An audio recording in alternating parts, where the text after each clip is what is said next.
Okay.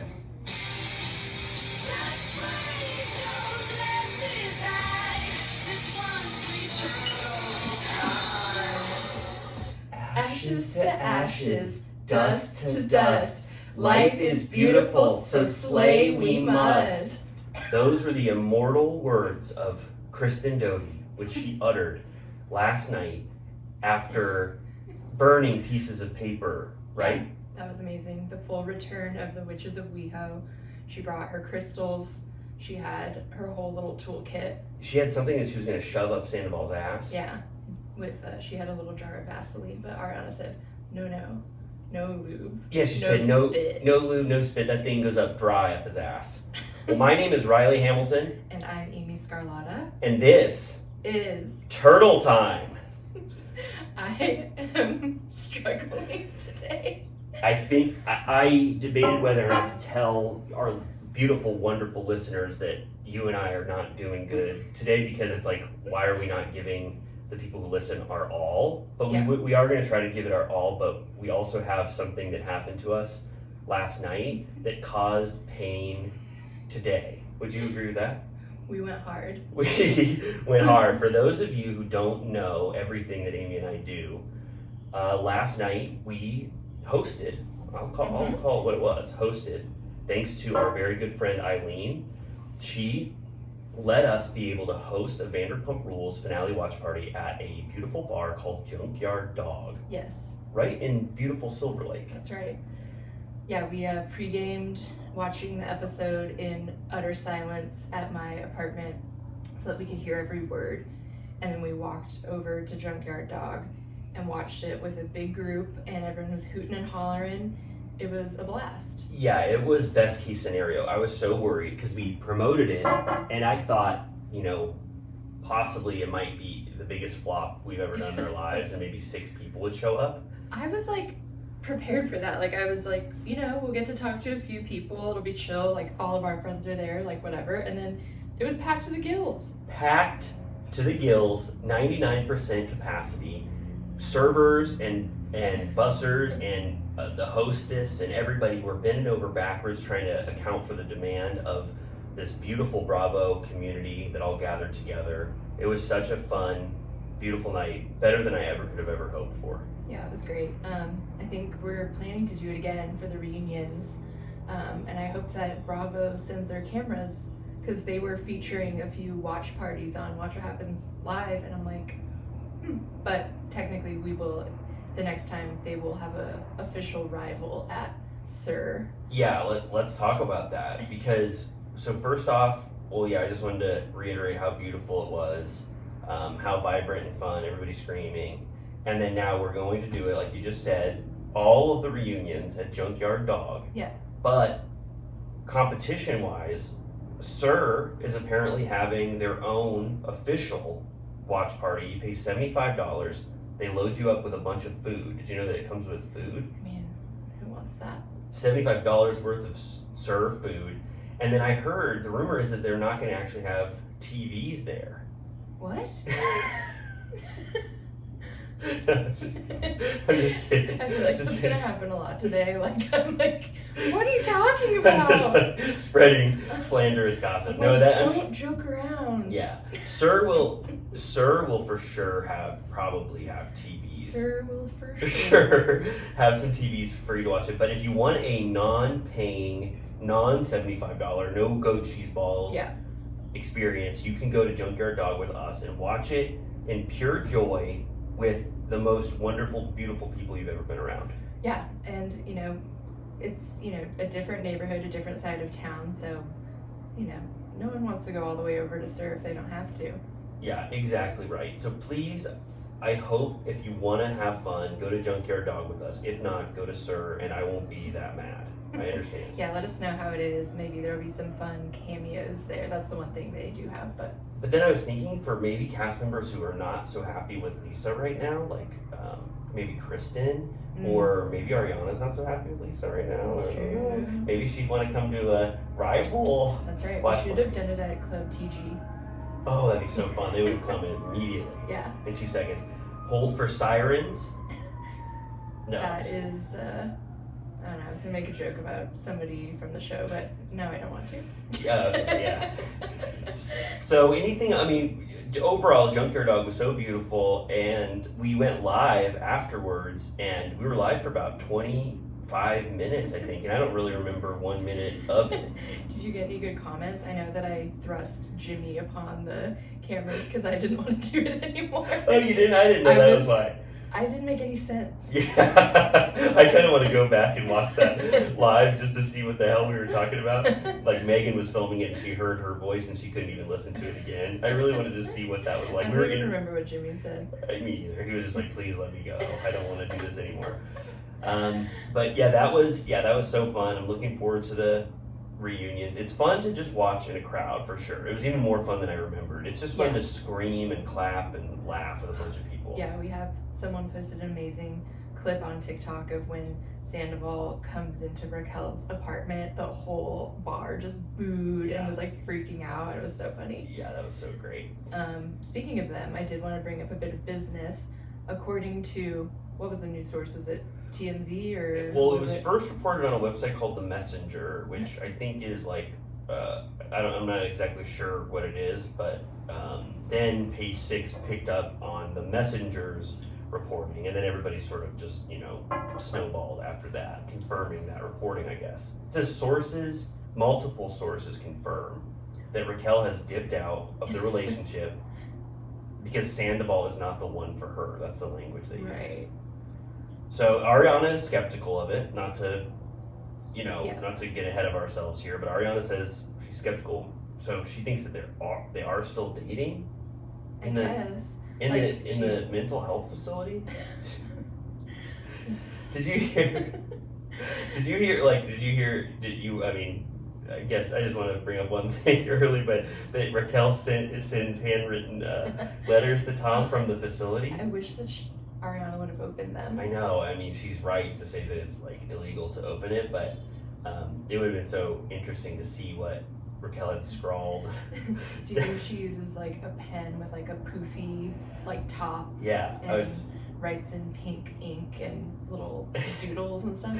Yeah, I was trying to imagine what she like would write down, like "Dear Tom." She's like, "Do you like me? Yes or no?" Dear Tom, I'm having a good time here at the facility. They say I can leave in a couple weeks if I am doing much better.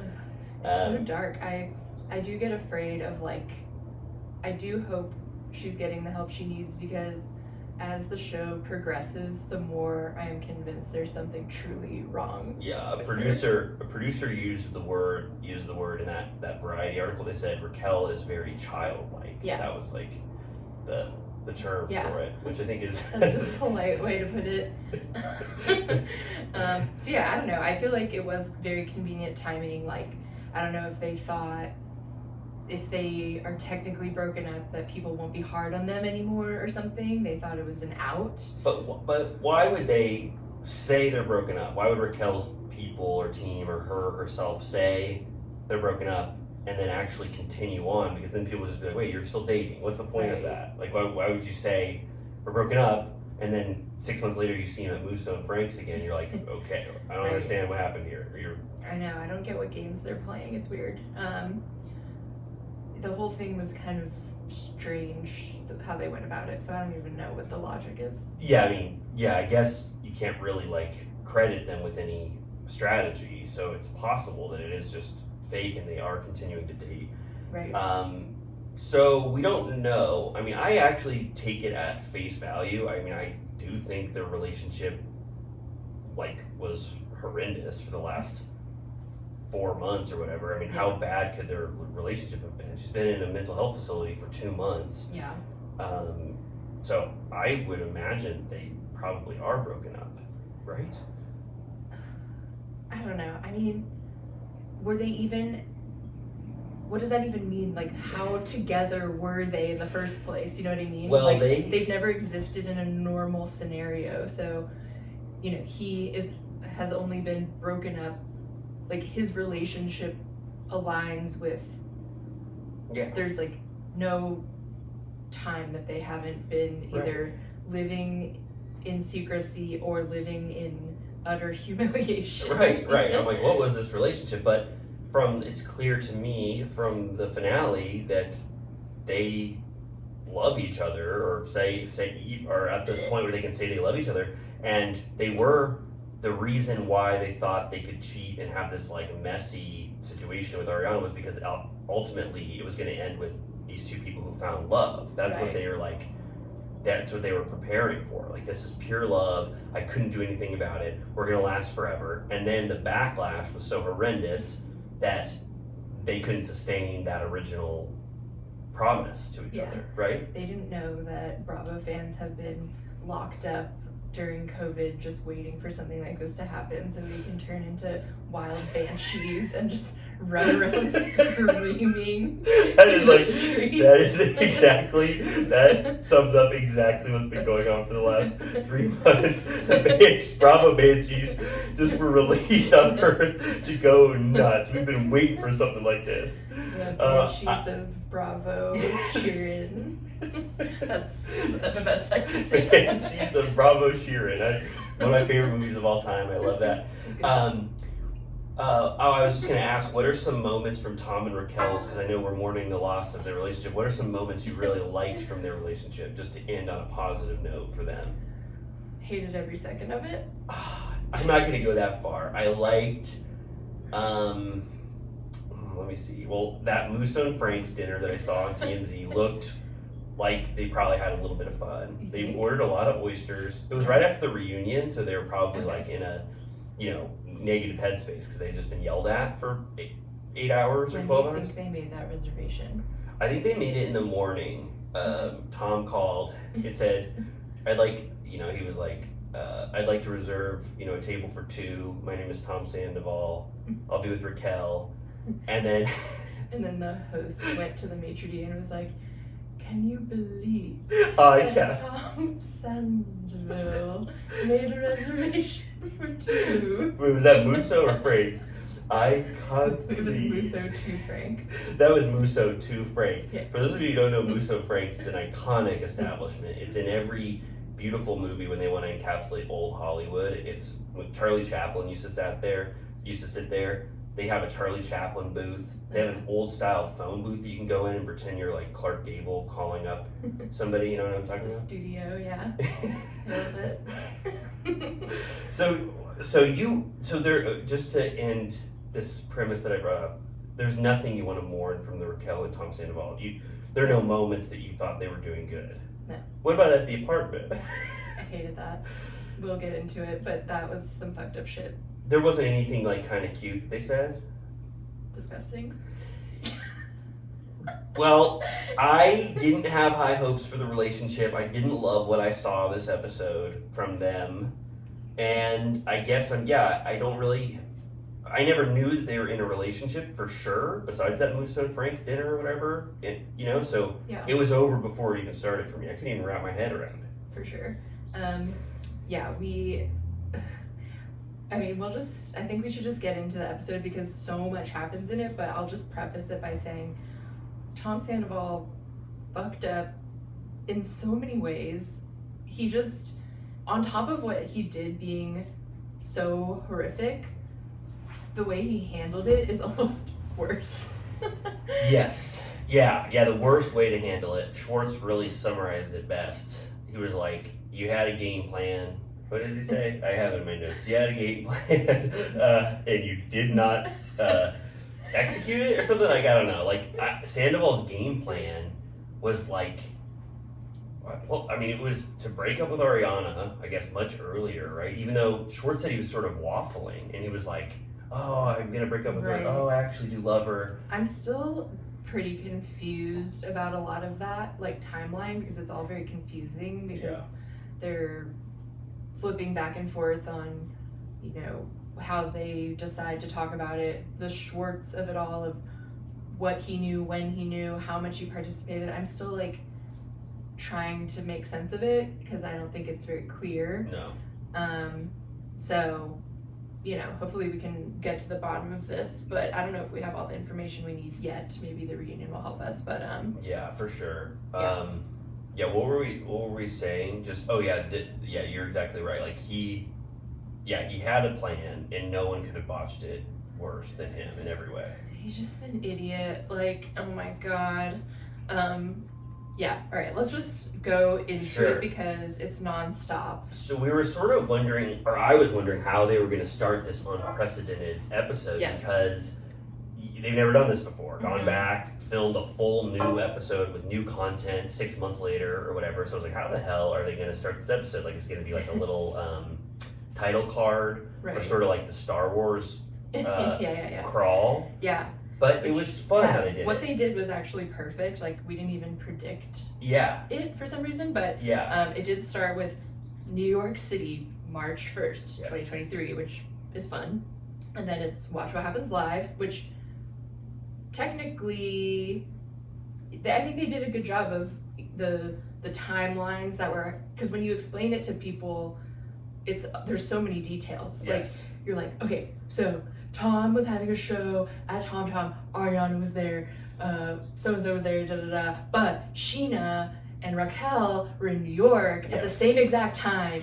And like, you know, it's like two things happening. It does. It syncs up the two timelines, the most essential parts of the story, really well. It also, they show Watch What Happens Live clips sometimes if it pertains to like a storyline or whatever, but it kind of breaks the fourth wall immediately, which this episode does a lot, which I thought was awesome. Like, this episode deserves it's totally necessary for like the details.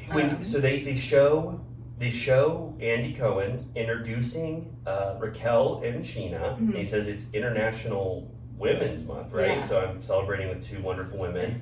And then they show the question, who's hotter, Schwartz or Sandoval, right? And they both say Sandoval.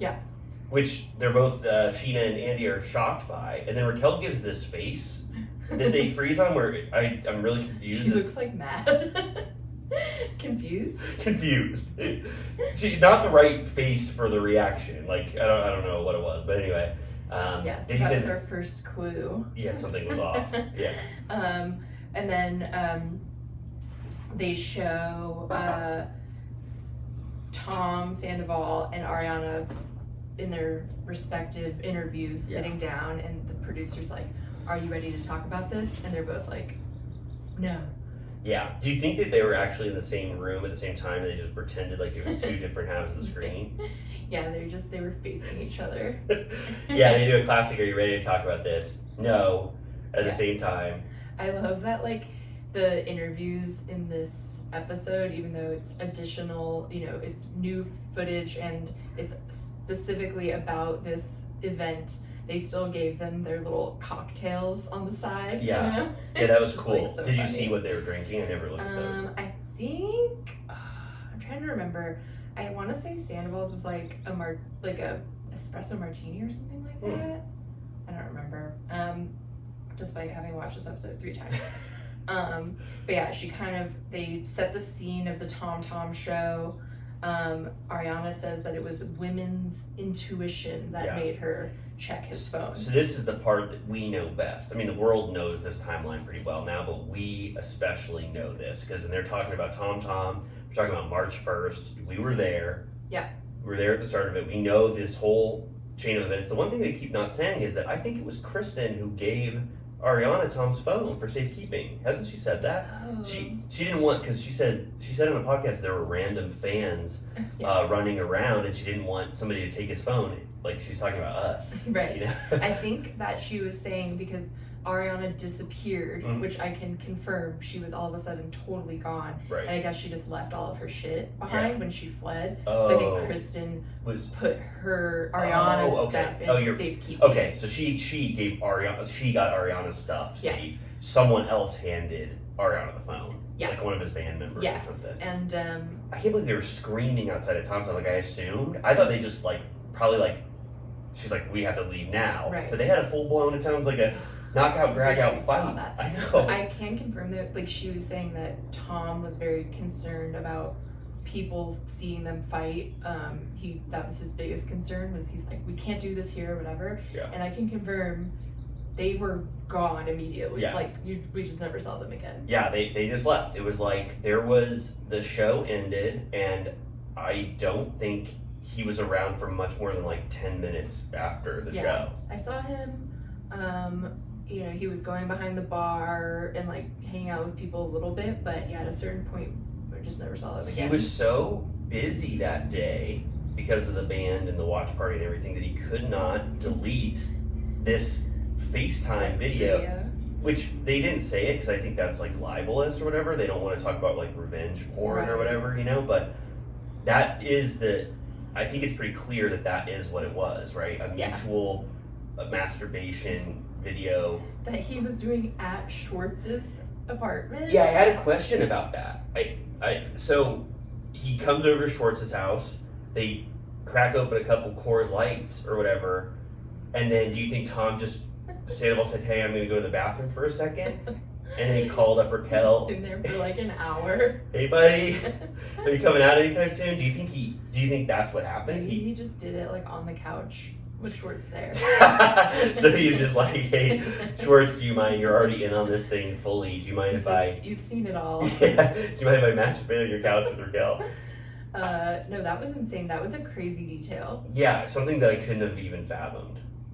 Yeah, no, that definitely implicated Schwartz even further, that, you know, they were using his pad as like a safe zone. Schwartz was like his den of sin. He Yeah. probably like brought Raquel over there all the time, like he's masturbating in his bathroom. Like what the hell was going on in Schwartz's apartment? Disgusting. Schwartz's filthy apartment with water bottles. So bad. So then they sort of like they have their like takes on it, and right? I mean, it was like at the end of it, they're like, Tom says, ultimately, I just don't think we were very happy. Like, what did you learn from all this or something? He's like, ultimately, you know, I don't think we were very happy. And Ariana's like, I learned that there are evil people in this world, and sometimes they're the people closest to you. Yeah. Which I thought was like, she has so many iconic lines this episode. It's almost like everything she says is It perfect. felt like the entire, like, their scene talking with each other is a full episode in itself. Like, it's not actually that long, but it feels like so intense and specific, and I was just hanging on every word. Yeah, same here. Yeah, so then it goes to March 3rd, which is the day that the news dropped, if I recall correctly. Which we know that day as well. Yeah, it was a Friday. I was in Vegas. Oh, right, of course. We talked about our first episode was just recounting this, but Yes. I was in the middle of recording a TikTok called Vanderpump Rules Memoir Ideas, one of the dumbest things I've ever done in my life. Peter Secrets. Yeah, Peter Secrets. And then this came out, and I was just, you know, like we've already talked about. Yeah, like insane. So, Screaming. Yeah. So I will say up top, this episode has so many pets.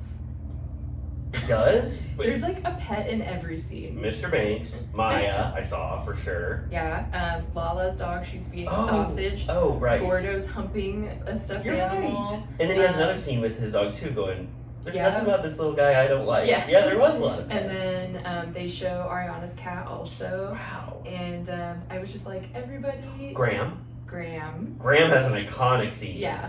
Well, Graham really gave it up. Graham's a traitor. I thought that this song was really weird. On the third time you listened to it, did you think this song is so odd? They're like, was it about like rain or something? Or... I don't remember now how it goes, but it's very, very upbeat. And it's like, the sun keeps on shining. The sun keeps on shining. I was like, what the hell are they trying to do with this song? Like, this would have been like a good, like, that David O'Dowda Don't Be Strange song. You know, why did they, I don't know, I guess they like to start the episodes very upbeat. I guess, yeah.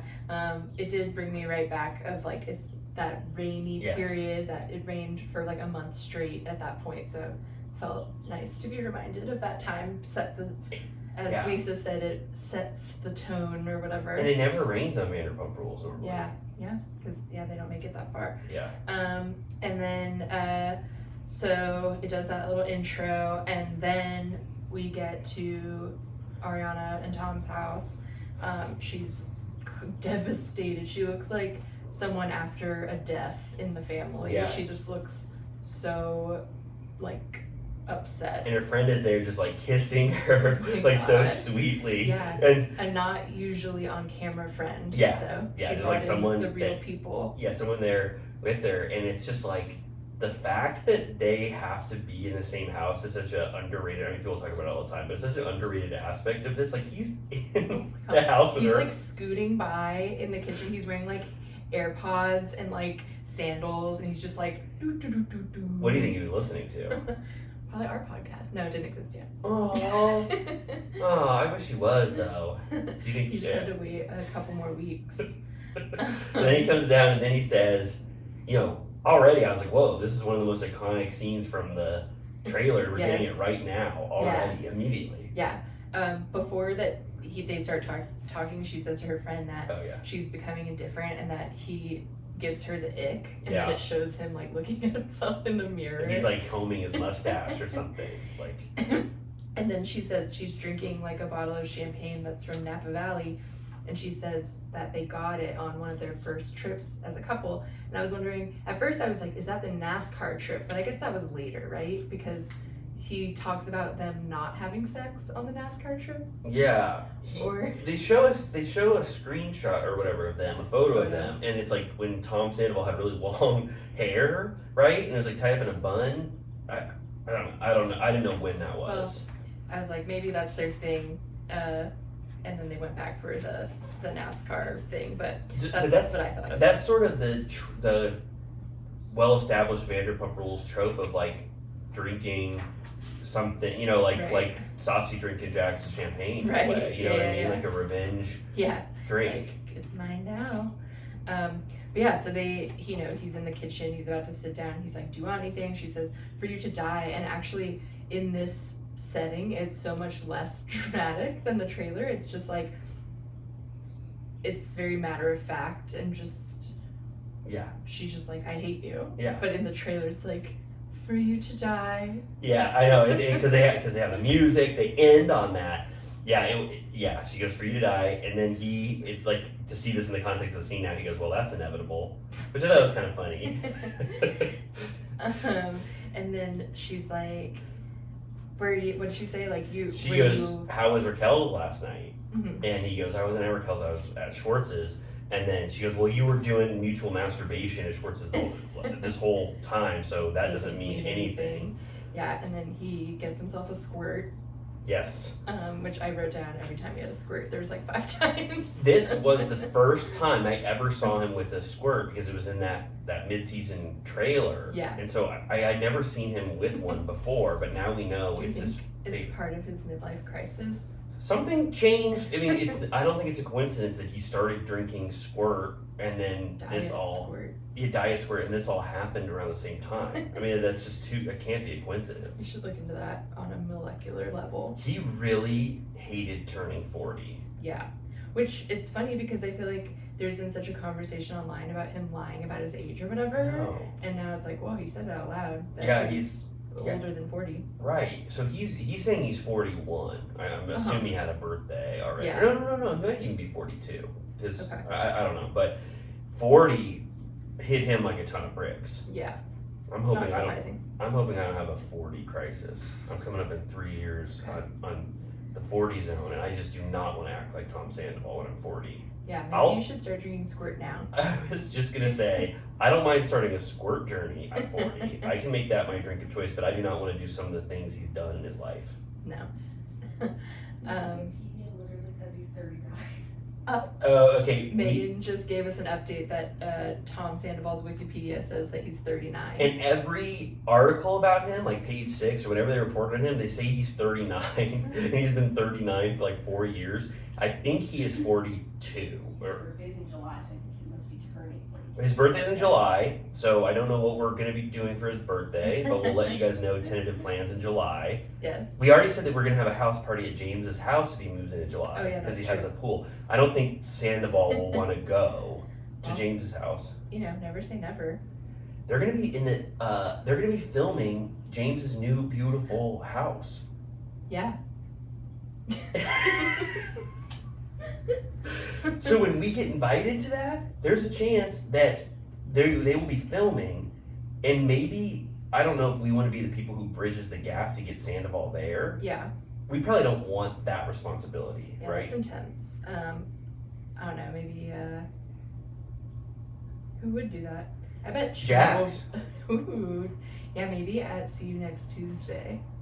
Yes. So my feelings are, which sorry to break up the our flow, but the only way to get Sandoval back, and we do need him in season 11. I know people are like, fire him. I know Ariana wants him fired. I totally understand why she wants him fired. I totally get it. But this show, we need to see the aftermath of this, more of this. Like, we have to see. We've seen people's aftermaths in the past. We've seen people deal with the worst shit in the world. We have to see this. Yeah. But no one is going to film with him except Schwartz. Right. That's why you need Jax and Brittany. Jax will go to Sandoval's house the minute he's back on camera and say, dude, tell me everything. Yeah. And like, Jax could be the bridge back to start, like, if Jax invites Sandoval to a party and he invites the other cast members, maybe there'd be, organic ways for Sandoval to still be, on the show.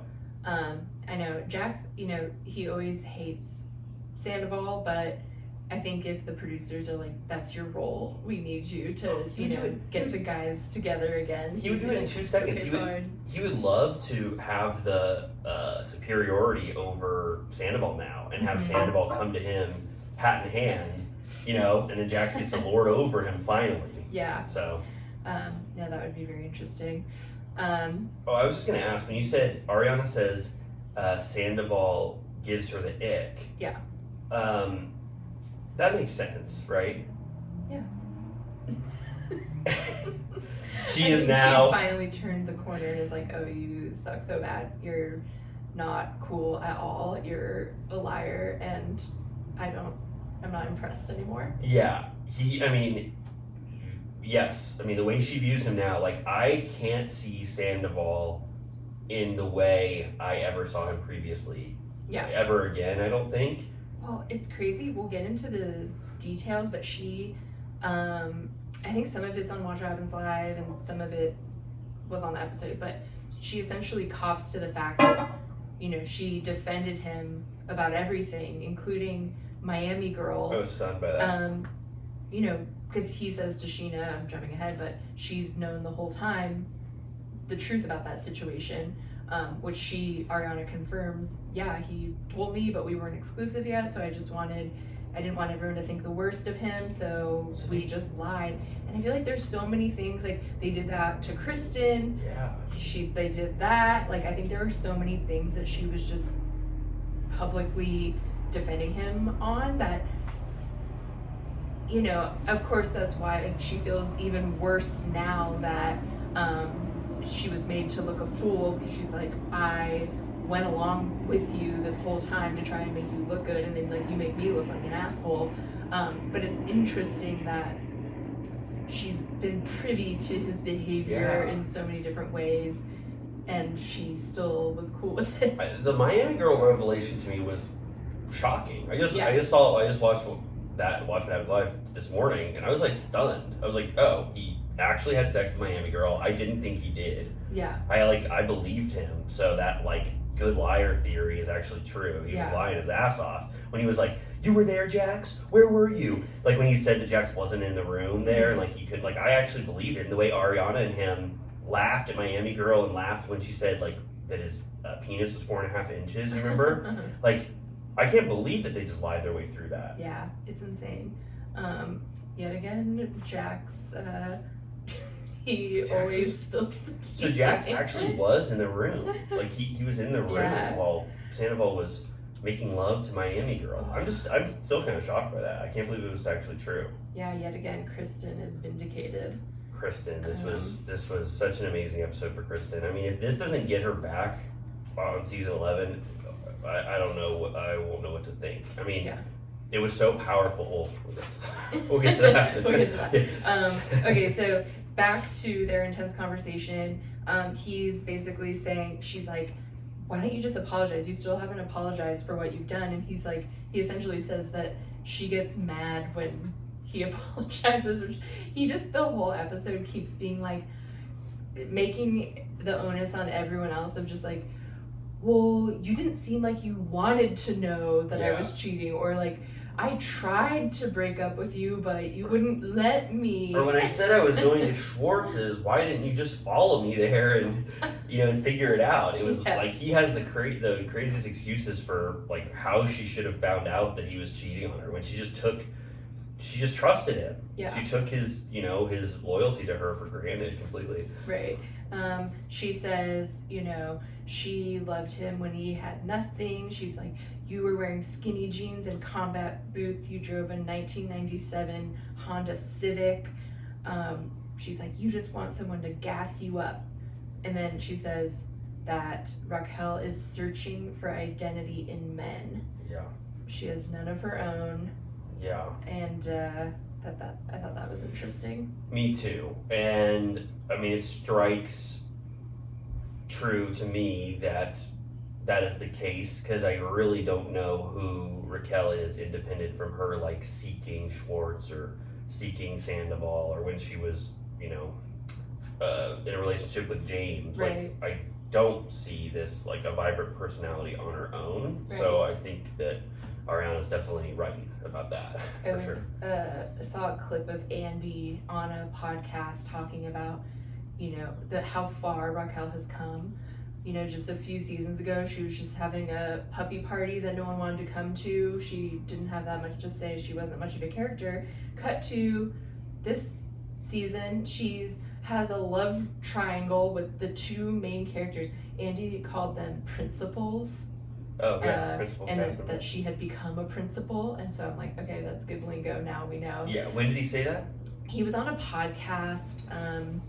I forget which one, but I saw a clip on TikTok. And he was just saying it's amazing how he thinks that she had a thirst for that principal location or position. Yeah.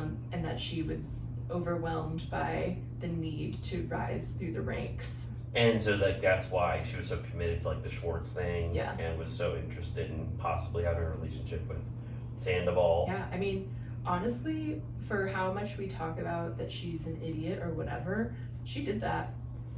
She did what? She became the star of the season, for better or for worse. Yeah, I mean, the star, yeah, I mean, I guess doing the worst thing that we could ever imagine does make you the focal point. Yeah. I'm sure she wishes she would, take it back, I assume, at this point. Wouldn't. You don't think? Think she would have done everything the same? I mean, I guess she hadn't had too much time to process how bad it was going to get, but on this episode, she's like, I'm jumping ahead, but Tom's like, we belong in hell, or like, cheers to being in hell where we belong, and she's like, I don't think we actually belong in hell. Like, she's still in the like, we didn't do anything wrong mode, which is insane. She hadn't checked her social media yet. That was Saturday. That it had only been one day of Sandoval, and then she must have checked her phone after Sandoval left, and then that's when she completely stopped filming for the rest of the Yeah, they were like, she walked into the sea. She's never to be seen again. It's weird. Well, this fight that we're talking about conversation between Sandoval and Ariana had all of the emotions, I guess, that could happen in a conversation about cheating. Like, it had the anger, obviously, that Ariana felt. Mm-hmm. Sandoval had anger back towards her. Mm-hmm. Then it had this just powerful climax where they were where Ariana just finally let her anger out and just was so sad about everything, and like I felt so bad for her. I mean, I don't know if there's like anything to get into specifics of the fight other than it was beautiful. I mean, he said he was losing his mojo. Yeah, right? Yeah. So he says, I don't know how it happened. It just happened, which I feel like is the most classic line of someone who has cheated. I feel like that's always what someone ends up saying. And deep connection too, I think, is another like cliche of what you say. Totally. And then he's like, me and Raquel have become really good friends, and that's when Ariana's like, I don't give a fuck about fucking Raquel, which I knew exactly why she popped off, because it's like, don't tell me about the two of you. Like, you can't put me and Raquel in a sentence together and not expect her to freak the fuck out. It's like, I don't want to think about you and Raquel as like a pair. Yeah, and I also thought it was like, just stop like, I care about you, like, I care about what you did to me in this. Like, Right. stop bringing up Raquel. Yeah. It has nothing to do with it. Like, Which your he actions. kept bringing up Yeah. to her and to Schwartz. It's just like, irrelevant. That's like not the point. And that's when she's like, your friendship is bullshit. And that's when he gets really fired up and he's like, no, it's not. And then he keeps saying, you know everything. Yeah. And I'm like, what does that mean?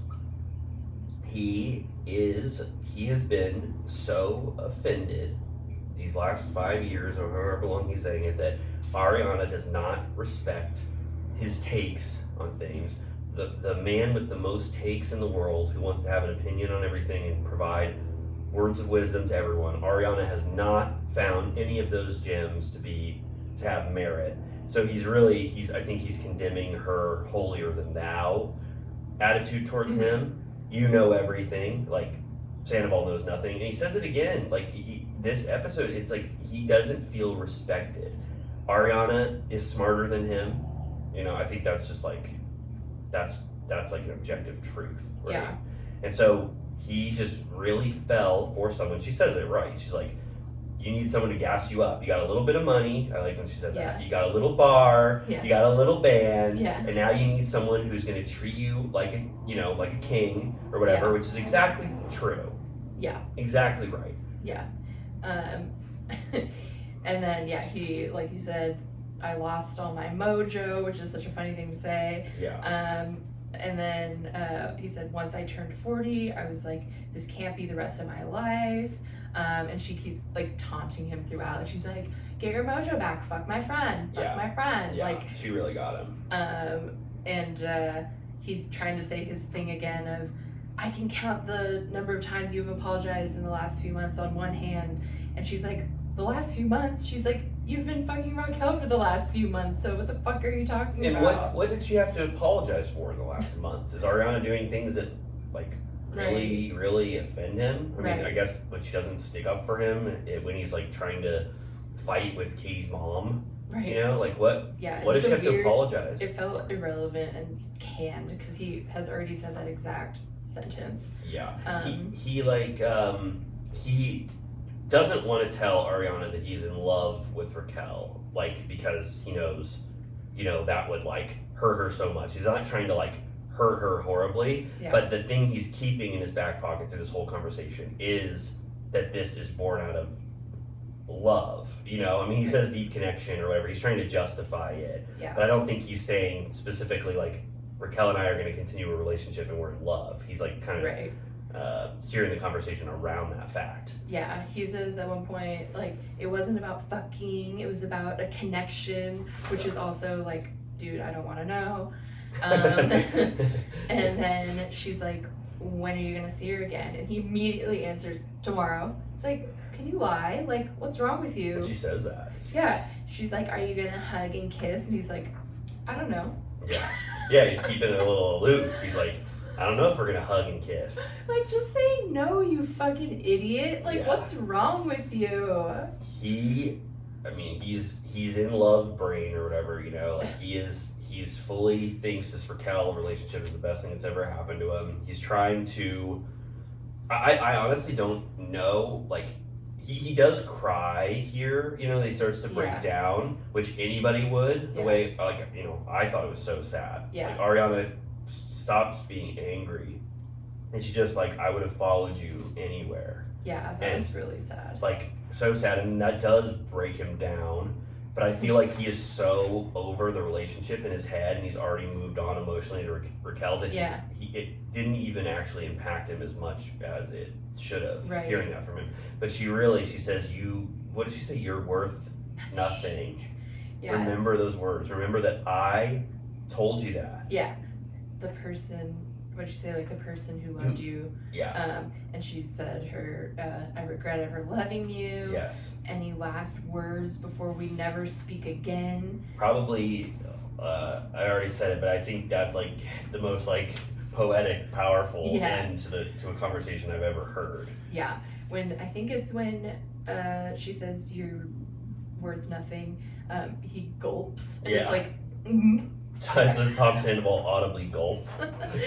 He like swallowed what she said. Like, Yeah, he was for like, real. And then as the scene ends, the song says, I don't remember how it goes, but it's our love turned to rust, Yeah. broken hearts to dust. Dust to dust. That's Yeah. right, recurring theme. So that was, amazing that we got to see that conversation. I on like camera. literally cried. Yeah. It was so sad and so real. Yes.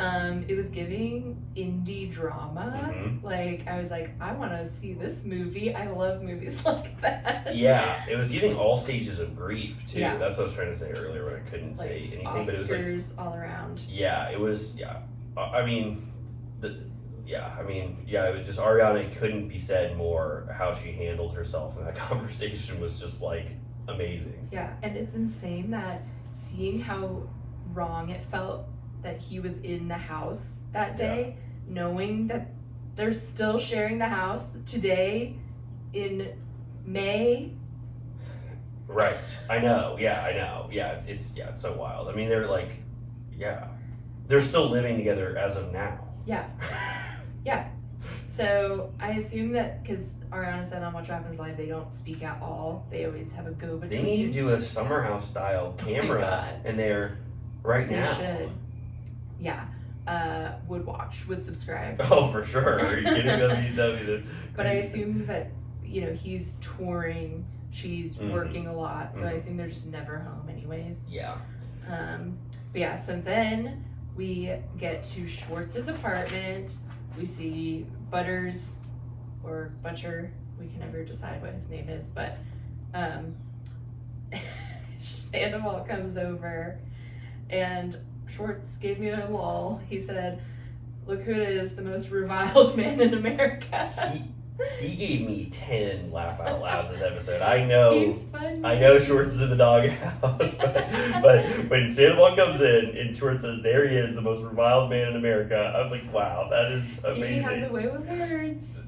That was like what he put a perfect, struck the perfect note right when Sandoval enters, and he is so upset. I mean, I'm just saying generally over this, he is so mad at Sandoval because their business is in shambles. Like this whole scene is like the destruction of Schwartz and Sandy's, Yeah, and he's like, Sandoval, it seems like he thinks that because he's so upset that he's like, surely Schwartz will be the one to, comfort me and commiserate.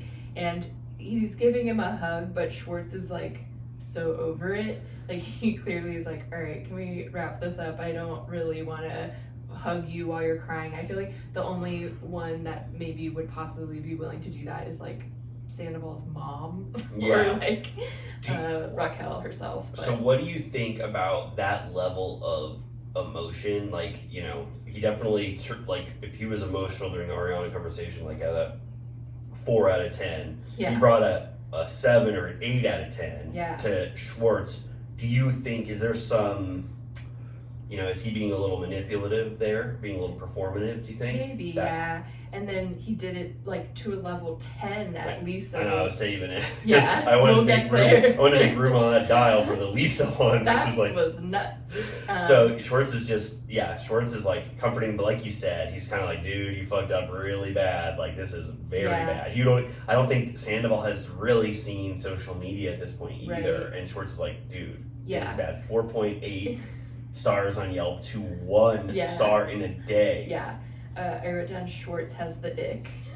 Schwartz has got the ick. I mean, we all have the ick. It's like hard not to see Sandoval in this new horrible light, even though. Yeah, he's also, since he's usually so put together, and stylized, when he's like down in the dumps and just like not putting on a performance of his look, it's like extra bleak. Yes, for sure. Yeah, and then Schwartz is like, I'm not gonna kick you when you're down, because Schwartz cannot. He's like, he is so nice to everyone. I'd say apart from Katie, he like cannot be mean to anyone but Katie. Yeah. You know, or we unless we don't see this like mean spirit to other people, but he's like, I'm not going to kick you while you're down, because you know Sandoval's crying to him, and he's like, you had a game plan and you just didn't put it in motion. Like, Yeah. that's a really interesting way to put it. So disappointed. Well, this game plan, I would have loved to see them working this thing up. Sandoval telling Schwartz, like, okay, this is the game plan. Okay, I'm already cheating on Ariana. I love Raquel. I'm not going to break up with Ariana yet because she's so depressed, but I will do it then. And then Ariana said, which we keep just sprinkling, watch what happens live, that he wanted to go on Winter House without breaking up with Ariana, Right. because he wanted to look Be like the good guy. yeah, which is like, whoa, if that's I love like that actually a Winter factor. House came up. I know, that was awesome. And then he ended up not going, right? That's He what didn't happened? go. Yeah. Schwartz went in the Schwartz- midst of Sandoval. Yeah. Schwartz just shows It up was to like Winter House. right then. I Like, it can't- was like a week later. Or And now that I'm something. caught up on Winter House, like I can't wait Oh my to God, watch that's that. gonna be huge. Yeah. He's saying Sandoval's like, every time I try to tell her, I got the vibe she didn't want to know. And it's like, yeah, no shit, she doesn't want to know. Like, what are you talking about? Because every time I tried to tell her, I got this vibe that she didn't want to know. It's like a vibe that she didn't want to know that you're going to break up with her. Yes, anyone would have that vibe. That's not an excuse for not doing it. Yeah. He also has varying degrees of what he says to different people. Like he says, yeah, I got the sense that she didn't want to hear it to Schwartz. Then he'll say something else to Sheena. Like, Yeah. you know, it's you can't even just say exactly the three things that made him not want to do Right. it. You know. Yeah. He's talking again about their deep connection. Then Yes. they go through some timeline. They mention guys' night at the Mondrian. The Abbey comes up, which Then he says nothing happened after guys' night, which I think we like know it did. Right. He did admit that it was after guys' night that they drove over and had sex in the car, and right. then he went home to Ariana. But yeah, and then the Abbey, I think he's talking about the same Abbey that they were dancing in. So Allie Yeah. did catch I know, the actual isn't that start. insane? That's like one of the first bits of tea we got mentioning this whole thing was the night. Like, she like got it right. And he kept saying, why would we ever do that? We know everyone there. And they were actually taking shots and they kissed. Wait, like where? In front of everyone at the Abbey? know. If I would have seen that, I would have gone, what the hell is happening? Seriously, like, how were there no like? It's interesting. There were no like fans. The Abbey there, was or- so packed. Yeah, where were they? Like, where Yeah. at the Abbey did they share this kiss that he said he was so shocked that anyone could ever imagine that they would do something? Maybe they went to the staff bathroom. Yes. Yeah. You know, yeah. Maybe Uh-huh. passion struck them, just like Yeah. Jackson Lorley. He's saying he felt something he hadn't felt in a really long time. And then they do something I feel like they haven't done in a long time. They give Jax a playback. You are right. They said Jax is back. They give this beautiful thing where when I heard Jax originally say that, I was like, this hating guy who just hates Ariana Sandoval's pure, beautiful love. It turns Their out, relationship is a facade, he says. yeah, he said, and then he explains what a facade is. He's like, it's ugly on the outside, but it looks, or no, ugly on the inside, it looks beautiful on the outside. But yeah, they gave Jax his due. They are actually acknowledging that Jax was a cast member on the show. Yeah. They don't blur his face out or whatever, you know. Yeah. And they show him again later. They show Stassi begging Jax to tell her about Miami Girl. Yes. And she's like, stop, like, defending him, or stop, Yeah. whatever. And Covering, he's like, yeah. covering for him, and he's like, I can't throw him under the bus. So that was fun, and to have a Stassi clip as well. Yeah, that was amazing. Yeah, they gave us everyone in the Yeah. past. I mean, oh man, Yeah. what season 11 could be. Like, Yeah. it's just he says he's like complaining about zero intimacy, which he has said 100 times. They don't have sex. Yeah. He goes, Disgusting. the only time I detail. can get off is when I'm watching porn in your bathroom. He says, no, he didn't say in Schwartz's bathroom, but he says, I watch porn, in the Why bathroom. did he have to tell us that? I think he has, obviously different ways of saying it to the different people in his life, and Schwartz gets like the nitty gritty, I have had way too many conversations about Sandoval masturbating. I know. I'm sick of it. Yeah, and then Schwartz is also this entire time, he's only thinking about, Schwartz is saying this, he goes, can you please do a post and say that I'm not complicit in this right now, please, like, save our business right Yeah. now. So Schwartz was actually the instigator for that first public apology statement. Right. It's Schwartz's fault that Right. the first thing he did was apologize to the To the restaurant. business And Schwartz instead of didn't, Ariana. Yeah, Schwartz didn't tell that to Ariana in their later scene. Yeah. Ariana's like, he apologized to the business before me, but Schwartz is the one who got him to do that. Yeah, she's even, I mean, yeah, we'll talk about that scene later, Yeah, but of she's course. actually not particularly pissed off at Schwartz, but today Oh yeah. she, I think, fucking hates him. Yeah. Katie and Ariana seem to be fully convinced that Schwartz just knew the entire time. Yeah. The entire no mystery, no Yeah. one night stand. Right. This is an active affair. He probably said once every month or 2 months to Sandoval, "Hey man, when are you gonna Right. end this, Ariana thing and go with Raquel?" Yeah, But because they all hang out, Yeah. like, all the time. I mean, that's definitely Occam's razor. Yeah. That's the simplest explanation than giving Schwartz all this credit, like, oh, he knew once and then it never happened again, and then Mhm. you know what I mean? It's just, yeah, no, he knew. He was probably every once in a while nudging Sandoval to, like, break up with Ariana or Yeah. break up with Raquel, and Sandoval just let it run on way too long because he wanted to go in Winter House. Yeah. Wow. The winter house, summer house structure strikes again. Yeah. Okay, so then we're back at Ariana's house. She's surrounded by all of her friends. They show her kitty. Is that what their cat's name is? Kitty? Oh, I don't know. It's like something generic like that. You have like such a good pet radar. kitty. Okay. But yeah, I get excited. Yeah. Sheena arrives. Oh my And god. it's- sobbing. She's instantly sobbing. I was thinking, like, in terms of who was affected the most by Sandoval, it's Ariana, number one. Yeah. Number two is Sheena. Yeah, for sure. She's more affected by far than Sandoval, than Raquel, than Schwartz, Yeah. obviously than Katie. Sheena took this so hard. Yeah. Well, she was like very involved in so many ways. And then her scene later with Sandoval, I've thought to be so heartbreaking. Sheena brought it. I mean, we'll get into it, but just a teaser for the future. Sheena brought it like no other. That Yeah. conversation was almost as powerful and beautiful as Ariana and Sandoval's. Yeah. Sheena has all of this accrued history, 14 years of friendship, and she is just like all of us. She cannot understand how Sandoval could do this. Did she ever really know him? Right. Yeah. Yeah. No, So it's so sad. so the group assembles. They're all huddled. Yeah, Ariana says, "We're all huddled over here." Yeah, and she does quickly say that LVP offered her a place to stay. Do you think she meant at Villa Rosa? Or do you think she has like a spare condo? Or do you think she meant like the office above the Sir Kitchen? I was thinking the office above the Sir Kitchen. I was thinking maybe the theater room. I was worried. I hope that she doesn't offer her the shed that you and I record our Patreon No, we episodes need in. Because that. could you imagine if we show up the day to record, we crawl through the fence, and Ariana is just taking over the space? She's like, pack your shit. There's a new bitch in town. Yeah. At one point, when Sheena walks in and she's devastated, she's sobbing. She gives her the wine bottle offering. She's like, "Who are they?" Raquel and Sandoval, and Ariana says, "Evil people, evil, insidious people." I was like, Insidious. I love that. I mean, There's so much that's talk correct. of evil and hell Yeah. and insidious in this episode. I was like, wow, they're really like capturing the vibe of what we all felt. My Like brain hell. flashed that red man from Insidious, the movie. The Oh, I have red never, devil. I've never seen Insidious. It's good. Is there a devil in it? Yeah. Is it like a little boy in Insidious? It's yes, there is a little boy in it, and then if I remember correctly, it's something about like Patrick Wilson is a dad, and he has to like follow him into like in his like sleep paralysis into hell or something Oh, like wow. that. I remember thinking it was really good. It's very well regarded as a horror movie. I've never seen it. Well.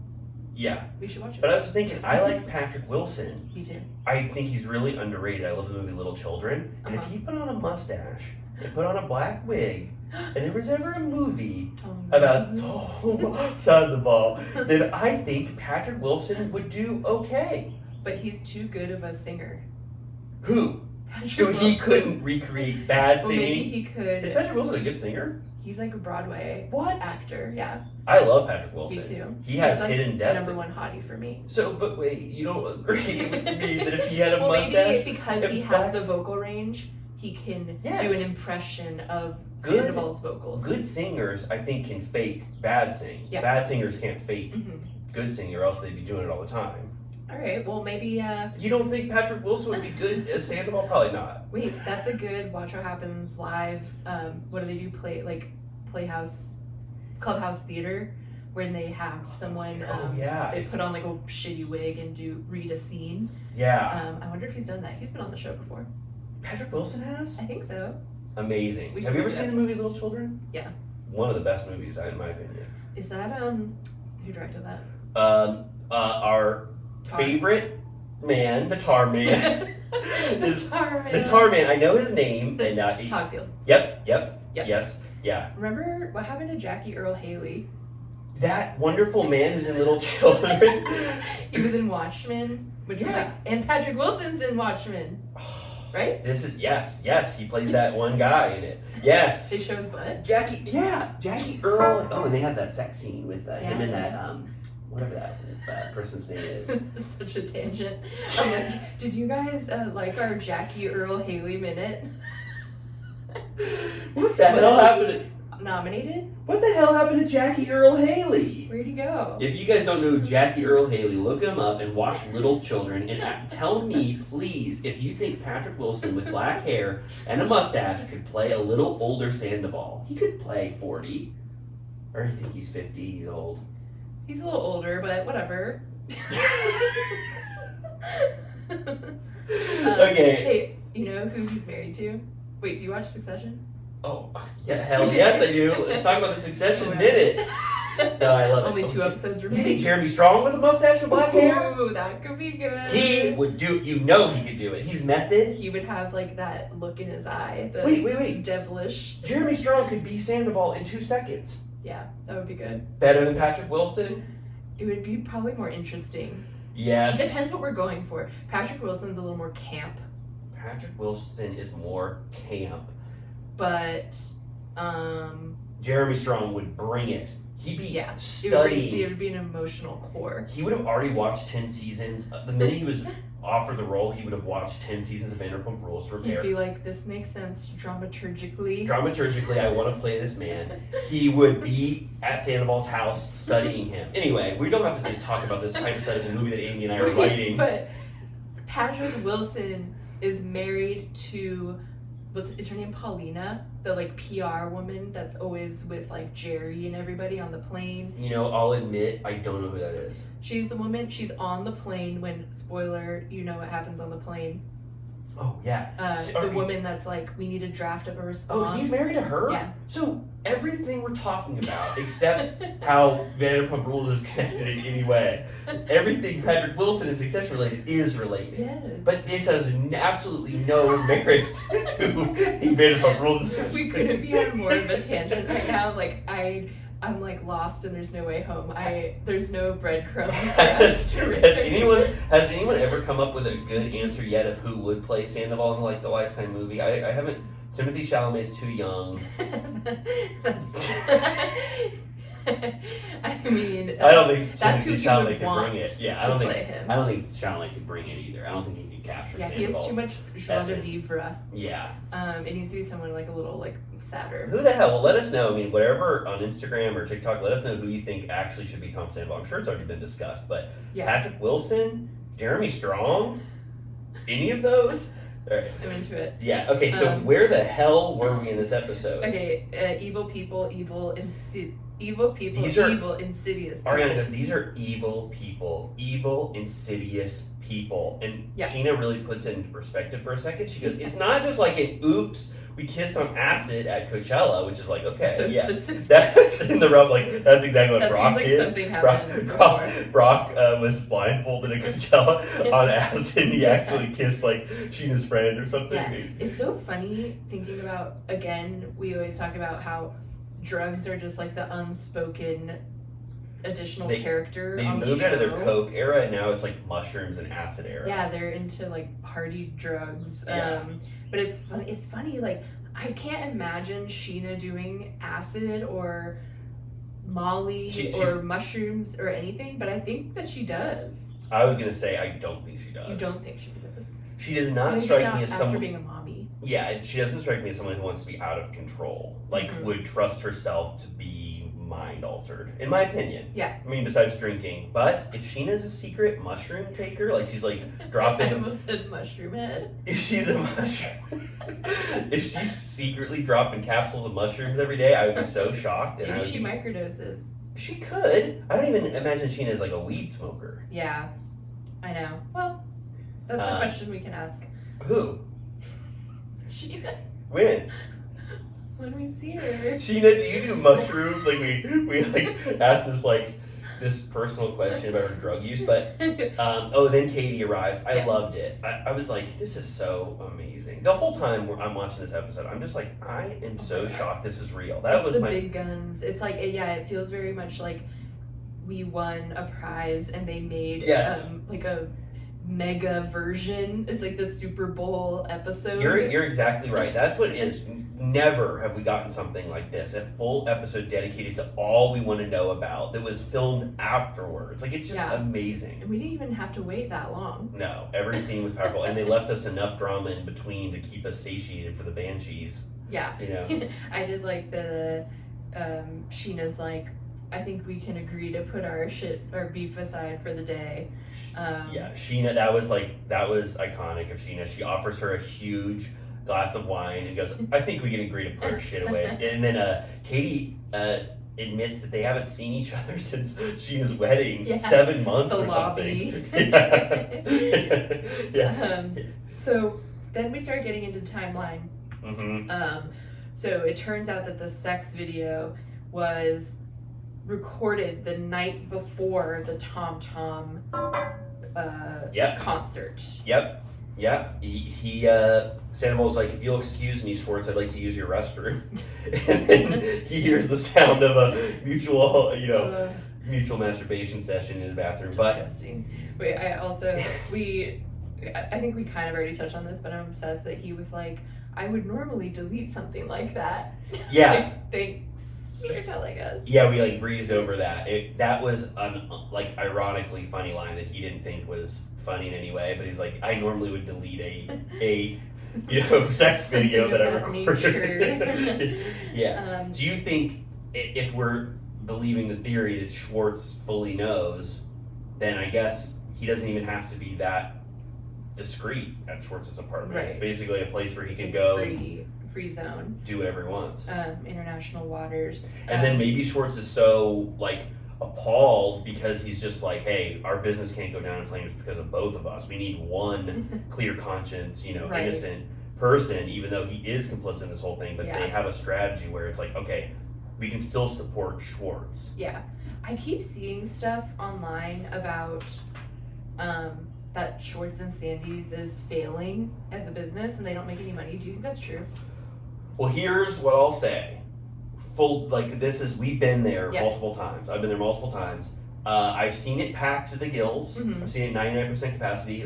I've seen it looking like Junkyard Dog on a Wednesday when we're hosting a watch party. I've also seen it on 11 p.m. on a Saturday night with 4 people there, and there were literal crickets. Yeah. And it smelled like sewage water. I think I told you, and flies were buzzing around it. And I was like, what the hell is going on? Then Jax just said in a podcast with Heather McDonald, I think it was, that clip was amazing. And he said, Jax will just, if you get Jax anywhere with a microphone, he will say anything. Yeah. And she said, I've heard that Schwartz and Sandy's is doing good, exactly what you just said. Jax goes, I went there on a Thursday. There were 5 people there. Why was he there? I don't know, but I heard that he was there, and he was loudly talking about Sandoval and talking about the bar. Go? And he said that I guess he's still close with Schwartz, right? Yeah. He's trying to support Schwartz, but I'm sure Schwartz didn't love that he just slandered his bar that no one goes there. What would you do if you walked in and Jax was there? That's insane. Well, I've never wanted to be somewhere more on a Thursday night than I ever have in my life that he went there. We need an alert because I can get there. We could walk there right now it would be a 30-minute walk, but we could walk. Well, if you ever wanted to peak in a time when it was a possible vibrant time, peak anytime you wanted, I would race over the fastest ever. But then also Jack said, this is pertinent I think to your question, but he said that Greg and Brett absolutely hate Sandoval. They want to buy him out. I believe it. Yeah, me too. So Jax was just there, just saying everything, I mean, he'd be so lucky if they did buy him out. But then would they have to call it something else? Schwartz and Greggies. Schwartz and Greggy's. Oh, I really like that. I mean, I obviously would be more of a fan of it if it highlighted Greg. Man, such an Tom absence. and Greg, like Succession. Tom and Greg. That's great too. Gotta crack a few Greg to make a Tomlet. Yeah. Yeah. Okay. Well, we'll keep thinking of hypothetical names for when Sandy's is removed off of that bar. But just to answer your question, I don't think Schwartz and Sandy's is doing that well, but not because of Sandoval. I think if anything, Sandoval promoted it, it gave them business, but I think that's probably wavering a little bit. And just the original premise of Schwartz and Sandy's that it would appeal to like Bravo heads, but in Los Feliz. Yeah. And I just think that the original concept is probably starting to flounder a little bit. If they put some TVs up and did some screening nights, they would be smart. Oh yeah, for sure. That would get people there. Okay, so back to the timeline.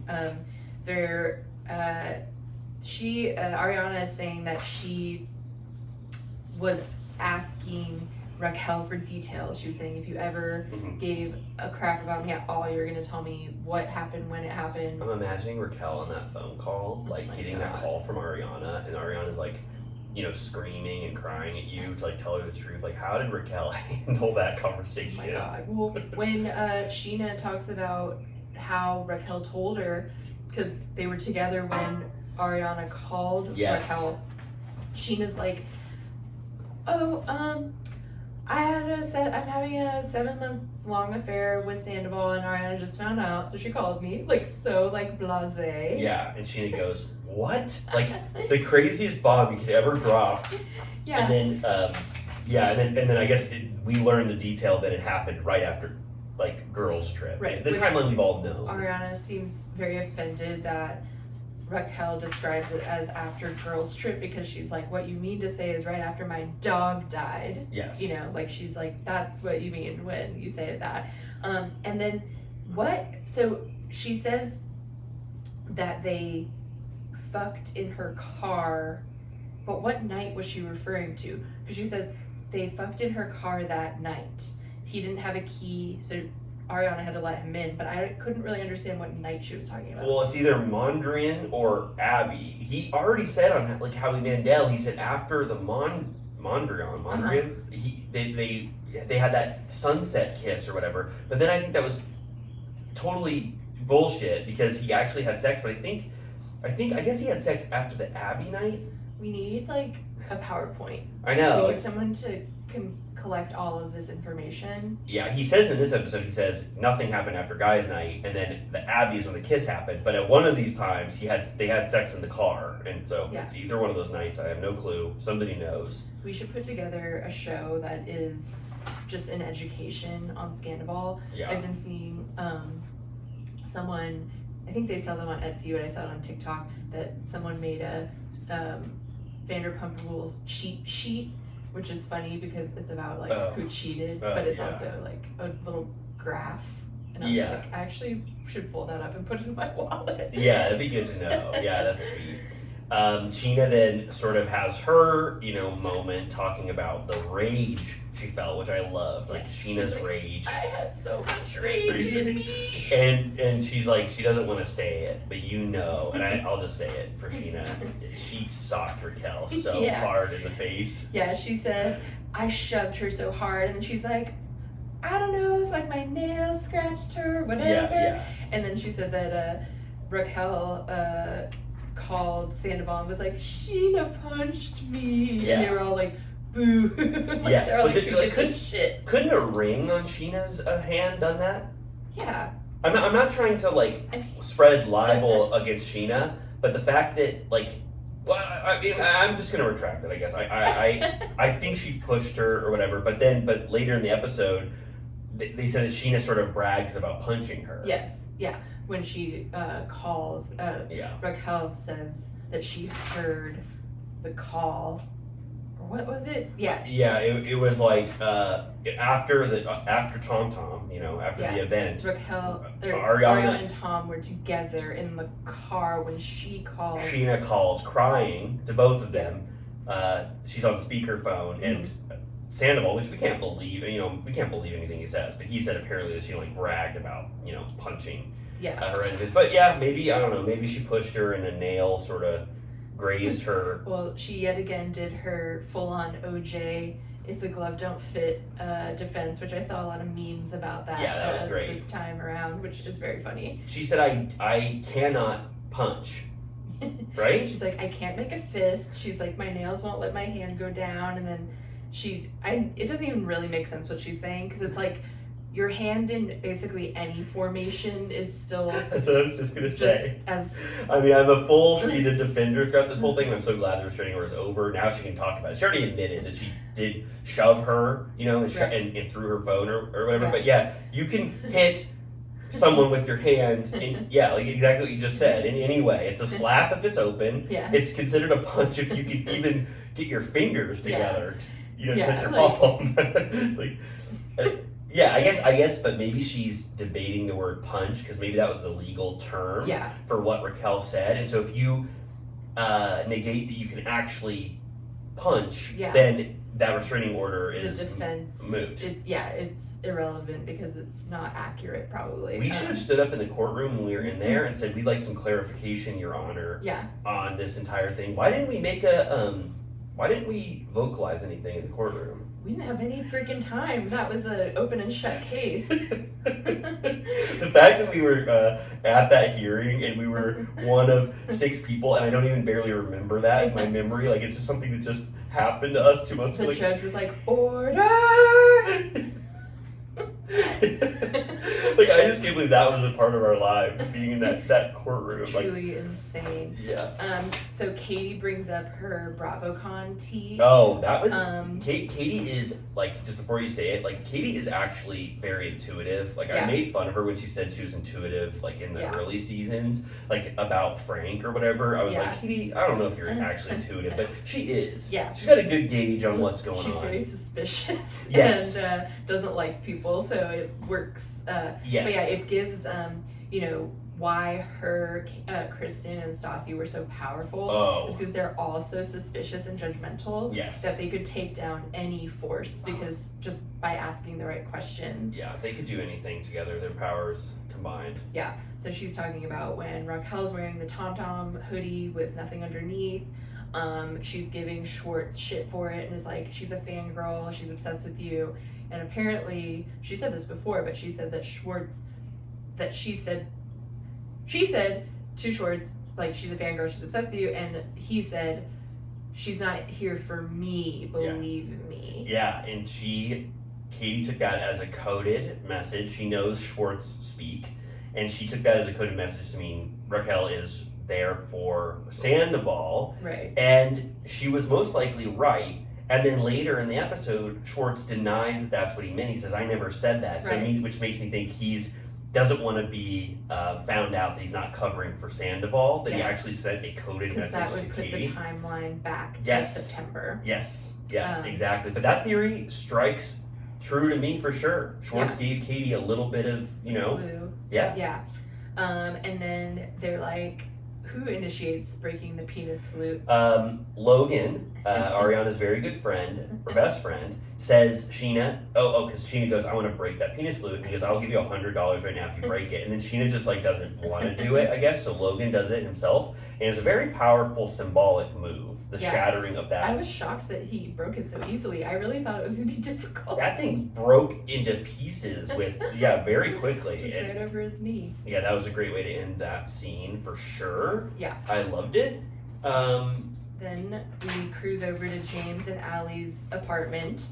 And it's so funny, just like scene by scene going through and just like that everyone thought that the season was over, but they just got a call like, we're coming over, are you ready? And they just had to be ready to film again, Yes, and they're all like in their like, they're all like vegged out. They totally are off this time of year. Yeah. This is like not their element. Loungewear. James says he is really sad. He's talking about, he's like, I'm not even mad about Raquel, I'm upset about Tom Sandoval. And then he says Tom Sandoval is the definition of a backstabber. Which Yeah, I mean, he is. And he's like crying, you know, about the loss of their friendship and that he always looked up to him. And, you know, when you go back, he always was kind of his champion. Sandoval was. Yes, yes. Sandoval, ever since that fight that they had at Mixology or whatever, after that, Sandoval is the James defender the entire time. He never wavered on James. And then that unseen footage, I was like, you guys are just keeping this beautiful footage in a vault that we never get to see, where like it's Sandoval saying that, you know, he'll always be there for James. Like Raquel will never. What does he say? He says like Raquel's loyal to you, and I'll be loyal to you forever. Yeah. Which so sad. A waste of a friendship, I think James says. Yeah. So Lala and Katie come over, which never did I think Katie would be going to James's apartment. They say hello to Mr. Banks. And then did you catch when they said your neighbor is in the hallway and he's screaming about something? I said, I think the neighbor's probably mad at production, that there's a film crew right now, a bunch of cameras, people are showing up, you know, there's like PAs in the hallway. It was funny that they left that in. It was like random. Yeah. So they're talking about Lala is like going off. She says, this is obviously not the first time that Sandoval has fucked around. She thinks he's been, you know, doing this with all kinds of women, and that it wouldn't make sense for him for his first offense to be with someone so close to Ariana. She said, this is comfortability. Yes, great theory. You know, now we have to take what Lala says into account. She's been right, you know, for months now about this whole thing. I love that. I just realized though, thinking about this, like that was the only Lala we get, I think, right? Lala gets one. Oh no, she's at the. Oh no, she has an iconic scene coming up at the rooftop. I was I noticed an absence of Lala though. I guess you know she's just not, you know, a main player in this whole thing. Yeah. So then they bring up an old rumor that Lala calls a cold case. Cold case file. Yeah, that Sandoval and Billy Lee had fucked around, which I didn't remember came up at a reunion that they denied there. Yeah, I didn't know that either. And then, you know, now there is this, you know, Billy Lee is like one of the only Tom Sandoval supporters right now. Yeah. You know, but I don't know. It's like everything, all these rumors like start to come out, or everything seems, I guess, more legitimate when something like this happens. So it's like it makes you question everything, but like who knows? You know? I mean. Lala said the case went cold, but it don't need to be cold no mo. She said that? Yeah. Wow. I think I was just so shocked at the Billy Lee, you know, thing. We recall Billy Lee was there at Tom Tom that night. Ariana found out. Yes, that was the last time we saw Billy Lee. I was also thinking that that night was the last time James Kennedy and Sandoval would ever be friends. We saw their last night together. That's true. As friends. And we met James that night. And James was love and life with us. He was so sweet to us. Little did he know that he would never be friends with Sandoval again. So sad. So then James decides to call Raquel. Very amazing instincts on James. Definitely a producer brain. Yeah, for sure. He's just like, wouldn't it be amazing? She'll probably pick up for me if I call her. I'm gonna call her in a crowded room with a bunch of people. Why did she answer? I mean, she answers immediately. Why would you answer that phone call? What do you think he's gonna say to you? At this stage, I really think Raquel had not picked up her phone yet, and she was not on Instagram yet. This is like this is a Friday night, right? This is the night Sandoval comes out, because we see Sandoval and Raquel on a Saturday night. Okay. Right? Is this the same day? All these scenes happen the same day? No. I don't know. Oh, okay. They didn't specify, but I feel like it all was within a day or two. Yeah, and then he sort of this conversation was kind of shocking to me. She answers. She says that they're not an item, her and Sandoval. He asks, you know, clarification on their relationship. She lies. Right. Which was smart of her to assume that there's public cameras and people listening. Yeah. So she got a question right there. He goes, how do you feel that all of the people that you knew and that loved you are like now not your friend or whatever? And Raquel's like, it's very eye-opening. Yeah. I like that he specifically he specified Los Angeles. He says, like, how do you feel losing every person that liked you in Los Angeles? I love that too. And then later when Ariana's like, get out of our town. And like, I love this. They're claiming Los Angeles, Yeah. like our city. I love it. And then he starts getting fired up. Oh, and he's like, yeah. you done diddly fucked yourself. Yep. Yeah, he says that. And then he's sort of, he's giving her the business. He says James Kennedy strikes back. He says you gave it all up for Tom Sandoval's cocky cock. He says a 40-year-old stinky cock, which he's in a full-blown like poo-poo, cock, stinky. Something happened. Biting butts. James is in a very like regressive state right now. I'm not saying that like in a mean way, but something's going on with his.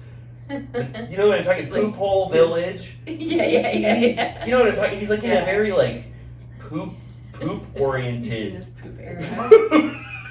That would be James in his poop era for some reason. And then I loved an underrated funny moment is as Allie going, hang up, Oh my hang God. up. And she's Well, going, that's after he says, you're not the brightest chick. yeah, you're not the brightest chick. Let's And admit it. Allie's like waving at him from the side, like thumbs down. But she's loving it a little bit. There's Yeah. a smile. This is the first time now since she's chastised James for like being rude to everyone. Finally, Allie is like, okay, we can give Raquel some of the business now. Yeah. But that was a bridge too far. She's like, hang up. I did love when he first calls. She's like, I don't want to be a part of this. She's like, I'm going to the kitchen. And the kitchen is like behind It's them. right- it's like- They're like in the kitchen. Yeah, I mean, Allie, is not, she's not on James's side for a lot of the things that like I think we look to James for. I guess maybe it's different as a viewer than being I feel his like girlfriend. she allowed him a free pass to be a little bit of a minx here because of how bad the crimes were. She let him be a little bit of a stinker. Yeah. And then he caps it off, I think, with saying the smartest thing you ever did after saying you're not the brightest bulb in the tool shed. Because the smartest thing you ever did was being able to creep around with Sandoval for 7 months, which, damn. Yeah. It's really crazy that they did it for that long. I know. Okay, so here we are at the most upsetting scene of the episode. The by far most surreal thing I've ever seen, I think in Vanderpump Rules. Why did they do this? Why did they agree to do this? Well, my theory is that Sandoval is so used to being on camera now, 10 seasons, he's a pro at reality television. He thought he could pull off this scene showing that him and Raquel are actually in love, that this is going to be his, what's that called? His ace in the hole for how he gets out of this thing. The viewers are going to see this relationship and realize it's true love, and that's going to be apparent from this one scene, so he has to have this scene, because it's, you know what I mean? It's the way he justifies his behavior, but he flops in the scene. Yeah. They both flop, and we know. It's such a dud. They like, I don't know, do they think that they're like Bonnie and Clyde or something? Because watching it, you're just like, Yeah. Well, What's it wrong was with you? reported. It was reported at the time that Sandoval hated the scene and almost quit right. filming because he wanted to do a redo because he didn't like how it came off in the scene, and you can see it. yeah. There's 3 mistakes that like Raquel makes Yeah. in this scene Yeah. that like he didn't want to talk He about. got the ick. Yes, and he's smiling. Well, let's just get into it. I mean, it's this was surreal. Seeing Tom Sandoval show up in all black in that big black fur coat or whatever the hell that was, and have Graham greeting Sandoval to go to Raquel's galaxy lit apartment. I was like, damn. And Graham like loved him. Like he's like, I've known you for a year. Yeah, I love you. Yeah. I don't know what it is, but just seeing. I mean, I guess it's shocking to everyone, but like seeing Sandoval and Raquel, this relationship that we haven't seen one inkling of, like that we know happened, and then actually seeing them together was just so jarring. Awkward. I was like, I don't know these people at all. Who is this couple? It didn't make any sense. It was so weird. And then they do a shot of, I believe it was like Makers. I didn't know what it was. I really tried to identify it. He gets like a course and he does a shot. Yeah. Like he gets the full. Which he goes in. I love that. That's one thing that this cast can agree on is that they're always just drinking at all times. Yeah. Oh yeah. Yep. Yeah. And then he said what you alluded to this, but he kind of. I'm gonna give Sandoval credit. I know we hate him more than life itself. Yeah. But when you do a shot and you say "to being in hell where we belong," you get points in my book for like a literary, poetic, beautiful thing to say. Don't you think? It was good. To being in hell where we belong. Yeah. But that might have been a little pre-written. Oh, for sure. Yeah, like he was trying to stage the scene of this is how it's gonna be. And then we're entering our regret. Our and hell then era. she's immediately like, I don't think we belong in hell. She fully deflates this like thing he said that he wanted to start the scene with. She could have had anything to build on that to show remorse. She goes, I don't think we belong in hell. Just like a very literal, boring, response completely to that. And she's just like so inarticulate. She's saying, I think we're two people that fucking were friends. I thought what she was gonna say, we're two people who are fucking. Yeah. I'm like, because her use of fucking in that sense was so ill. You would usually say two people that were fucking friends, I was like, but she said that that fucking were friends. Yeah, was Raquel just gonna say? Tom said we're just two friends who are fucking. I was like, that was so crazy. And then Sandoval. I think the reason why he already wants to redo the scene is because he's like, yeah, when I was like putting you up with Schwartz or whatever, I couldn't imagine that he was such a fool. It's like, dude, you're sleeping on Ariana. And Raquel's like, you just called me Ariana. But she's like not even mad. She like is smiling. But that's the second time this season that Raquel's been called another woman's name. Yeah, she's like, you just called me Ariana. And that's he just like looks like. I think right then he wanted to be like bravo.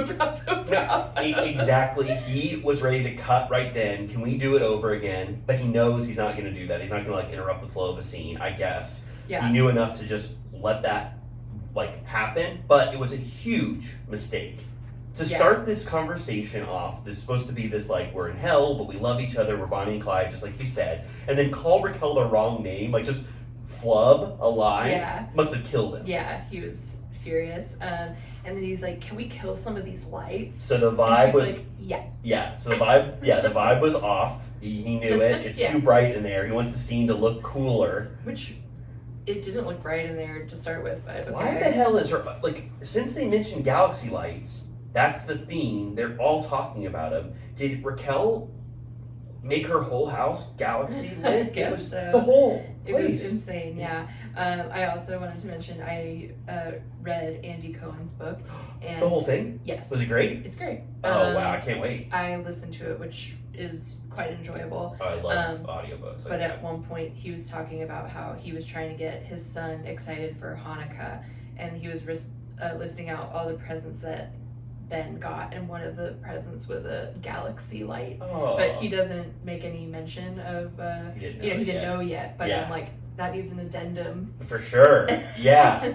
Yeah, what's that called when they add more, they add a new like forward or something to the book. Maybe you can include that.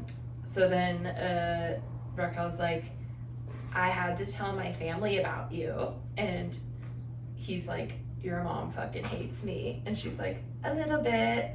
Which I'm like, okay, so her first boyfriend called her mom a fat bitch, and then her second boyfriend gets her canceled and like sent to a mental facility. Hey, Raquel, what's going on in Los Angeles? I know you're part of the cast of Vanderpump Rules. Yeah, it's. Where's Raquel from? Is she from NorCal? Okay, yeah, I don't know. Yeah, I'm not sure. I always think she's from Arizona. Oh wait, no, she is. Oh, she is? Are you sure? I think she went to school in Santa Barbara. Yeah. How are things going on the show, Raquel? Well, it's great. Very good. I'm gonna invite James over for Thanksgiving if you guys don't mind. He's gonna call you a fat bitch. Yeah. Yeah, and then I feel like Sandoval didn't really want to get into like family stuff right now either, Yeah, she immediately is like, we don't have to talk about that. Yeah, she goes, no, what about your family? Like, how do they feel? And he does not want to say. He's like, what? He was like, hey, we had bullet points for what we were going to say here. We did not say we were going to ask, talk about my family in this, And then she says, and then she does the thing you just said, she mutters under her breath, like, we don't have to talk about it right now, like on camera. She's like referencing the camera so much. Then Sandoval says, okay, like he's like, okay, I'll answer that question. I don't want to. We didn't talk about this. Why am I answering this question? Because they love you. And she's so confused. She doesn't hear him properly. And she says, I love you too, to him. She has like her hands over her face. And then she's like, I said they love you, but I love you too. Yeah. And so like I was just thinking while I was watching this, it's obviously shocked they're using love. Yeah. That they love each other. Like that is shocking. They love each other. But that I love you exchange was so clunky. It's the worst thing in the world when someone mistakes you saying I love you. And Raquel did it within 5 minutes. Yeah, she flubbed it so bad, and he basically like looks at her like she's a child. Like he's like, yeah, but I love you too. Like I won't get mad at you for that. So by this time, after these 3 flubs in a row, not talking about family, messing up her name, now doing the mistaken I love you, he's like, he wants to cut. Yeah. You can see he's just smirking in this scene. Like, okay, this isn't going as well as I thought for sure. Yeah, and then she's like, we always said we wouldn't do this if we didn't think it was worth it. And he's like, I can't kiss you with cameras here. And he's like, she's like, me either. It's She wants too to kiss weird. him. She wants to kiss him so bad. Yeah. Like she would have kissed him in 2 seconds. Yeah, and then they cut to her confessional, and she's like beaming with joy, and says the most deranged shit I've ever heard. Lay it on me because I didn't write it down for some reason. She said it was so amazing, the idea of being physical with someone you love. Oh, yes. She said, I've never had sex like that before. She didn't have the willpower not to see him, even though she knew it was wrong. And I'm just like, dude, so gross. Like, grow up. Like, just because you haven't had any life experience, you don't have to, like, ruin everyone else's life. Like, I promise you can go find that elsewhere. Yes. Please. Yes. Yeah. And why does everyone feel the need to just fully, like, talk shit about a past relationship, like, that it wasn't? Yeah. Like, I mean, like, James and Raquel, I mean, I'm not, we don't need to talk about their sex life or whatever, but it's just, like, now I've finally had sex. Like, no sex I've ever had in the past. Like, Lala did it with Randall. Yeah. Raquel just did it. It's just like, come on. Yeah. You know that you were sexually attracted to that person at some point, and I don't know. But I guess she's having mind-blowing sex with Sandoval. In her car, so that's fun. Yeah. And then they take some time to review her brow scratch. Yeah. And they talk about, we kind of already talked about it, but that Sheena said on speakerphone, I punched that bitch. Raquel says, I took it like a champ. Yeah. And then she says, she goes on to say that she feels so isolated that essentially she can only trust Sandoval, her parents, and her sister. But that even with Sandoval, it's questionable because, quote, am I really going to put my life on the line for someone that would cheat on someone they love so much?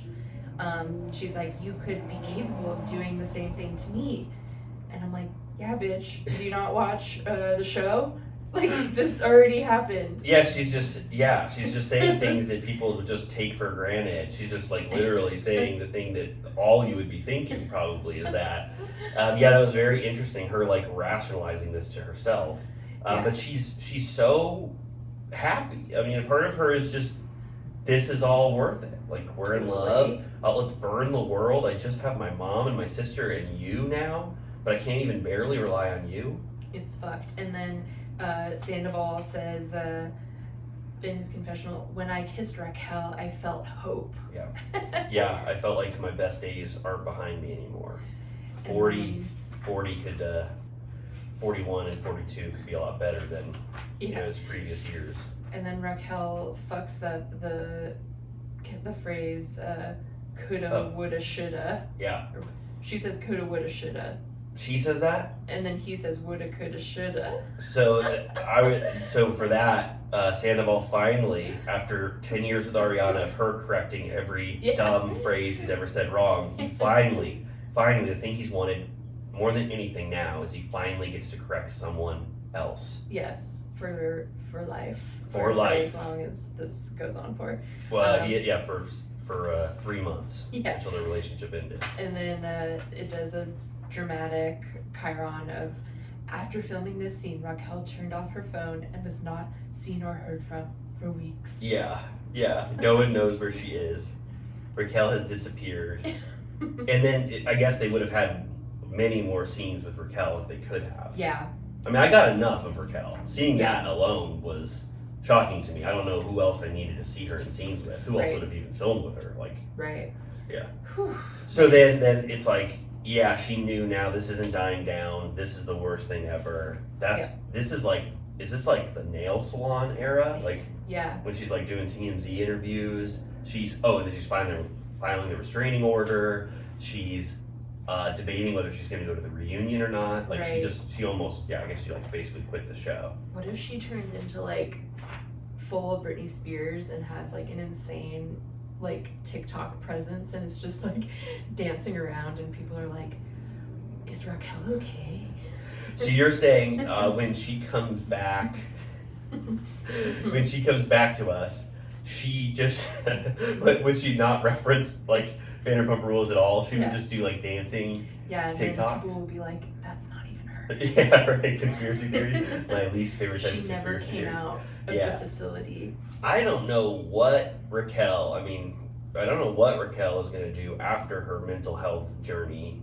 After she comes out, I mean, there's going to be no place for her on season 11 if Sandoval's not dating her. Right. There's no way you can organically have scenes with Raquel because who is going to film with her? Right. Charlie? They really need to be smart about their relationship plan in regards to the show and what will be best for them to still get scenes on the show. You mean Raquel and Sandoval? Yes. Yeah, I mean, strategically, it makes more sense for them to have stayed together. Yes. Like, is that a separate, timeline, like, where Schwartz and Joe and Tom and Raquel hang out, and then everyone else is on a different show, and then Schwartz kind of goes between if they'll let him. Yes. But I feel like Ariana hates Schwartz so much now that she won't even fuck with him at all. Yes. But as we've discussed, even though we're team Ariana, etc., I can't have a show that's just about her. I can't. Just about Ariana. Without the Yes. mess of everything. No, else. I know. Yes, it's like, everyone has to be back. Everyone, no matter how awful they are. We have seen so much awful stuff in the past. We need it on season 11. I'm sorry. I have to see Sandoval as a villain. I have to see him try to come back from this. I have to see who's the first person that starts to accept him for like a beer. When Stassi came back, she was very strategic about who she came back to. Jack said something like Kristen is like the weakest link, she'll take anybody back, so they hit Kristen first. Yeah. So Stassi went, I think, to Kristen first, then she got Kristen's approval. Then she went to Schwartz, who's the next weakest link, you remember? And so Sandoval would have to do the same thing. He'd have to strategically think about this. How am I going to get back in the group? With Raquel, there's no hope for Raquel in season 11. No. She's not. She She's can't. fucked. And I don't think she should come back. She's not. Her behavior this season and in that scene makes me know that she is not in the right mind space to deal with these things. She doesn't have an accurate read on the world. Right. No, it's upsetting. She's not equipped. No, not equipped. She's very childlike, to put it mildly, Yes, how the producer Vanderpump Rules said. But that scene, I do have to say, I think generally that was the most shocking to me, the highlight of the episode to me, just from an entertainment standpoint, because I just cannot believe they allowed that to be filmed, and that Sandoval didn't get a redo, and they just had to have this flop scene, Yeah. Yeah. It was insane. Yeah. Okay, so then we're at Villa Rosa. Did you notice that Puffy also has a alopecia tail like Jiggy did? No, I didn't know He that. has like a bald tail, Aw. and I'm like, what's going on with these Pomeranians? I don't think you even mentioned Puffy in your pet roundup. There you go. Wow. See? I wrote down Lisa is our mommy because the second that Ariana came over, she essentially just like ran into her arms and started sobbing. Yeah. Um, Which Ariana really goes to Lisa for comfort, for Yeah. sure. I mean, and it's not something that she's like, I don't think, doing for television of her scenes. She really like goes to Lisa when she's having struggles, with grief and mental health issues and stuff. Like, whenever Lisa gets paid to be on this show is not enough for how much therapy she has to do for all these mofos. But she loves it. I mean, Yeah. Ariana coming to her house and then Sandoval coming to her house, like she absolutely loves that she is, laced throughout this episode. Yeah. She's like, when did this all start? This web of deceit. That was interesting. And she's like, how long did Schwartz know? They showed a Schwartz text that I know we paused and read the entire thing. My favorite part being he told Ariana that you should jet set somewhere fabulous. Spoil yourself. Sheer decadence. Yeah, What the fuck are you talking about? Like, shut the fuck up. seriously. Yeah, that was a wild text. Everyone who, if you just like let it go by and didn't pause on it, you have to read that full text. It is so great. Everything that Schwartz Yeah. says to Ariana. Yeah, he says something about not wanting to kick Sandoval while he's down. Right, which And she Lisa hates. says he deserves a good kicking. Yeah, Lisa also said none of us suspected a thing, which Right. I'm like, does that ring true? I mean, most people did. Right. I mean, it we was- keep hearing over and over again that like multiple people suspected, but okay. And then she's like in her confessional gives a very boomer take where she's like, they weren't having a satisfactory sex life, and she says, and along comes this beauty queen that's like down for anything. Like, who wouldn't jump Who at the could chance? resist? Seriously, what are you talking about? Like that, like Sandoval has not had sex in months, and a beauty queen walks in and she wants to have sex with him. So Sandoval who is he to turn it down? Like he can't turn down having sex with someone. Right. Yeah, I'm like, okay. Lisa is so conflicted by her business ties, or what's that? Not conflicted, but she cannot give Bias. Sandoval the full bias towards him. She can't give him the full business. She can't go fully in on Sandoval because she does not want Tom to be affected by this. Yeah. I mean, I do feel like she also just, regardless of her monetary connection to him, he's like an OG, like what Sheena says coming up. He opened Villa Blanca. Yes. So she's known him the longest, probably, or like one of the longest. Yeah. So she does actually care about him. Obviously, she cared about them enough to want to have a restaurant with them. Yes. Whereas like someone like Kristen, she would just be like, wow, you fucked up, I hate you anyways, bye. Yeah, right. But I feel like she is a little restrained. She could have gone a little harder on him for sure, but she does not want any ramifications to Tom in my opinion. But I do agree that she's like, hey, you've all done the worst shit in the world. Sandoval's not alone in this thing. Like, yeah. Okay, and then we go to Katie's apartment. We get the dogs yet again. Schwartz brings them over, fresh from the groomer, and he's like, can I get myself a Coke or something? And he gets himself a Coors, and he pours it in a glass, which is just funny to drink a Coors in a glass. But what do you think? What do you think was the rationale for that? I've never. He loves drinking just Coors cans. They show them all the time. Why did he so think this was the right? Maybe he was trying to be like fancy at her apartment or something. Yeah, a he little did bit. use a coaster. I appreciated that. Also, Schwartz looks so much better here than he did the first part of the season. He looked like he lost some weight, got a haircut. I agree. He looked good. Yeah, I agree. And I have to give him credit again. Schwartz is so funny in the scene. Not even trying to be like this. If we were mad at Schwartz obviously, but this is a very entertaining scene. It's so funny. Schwartz.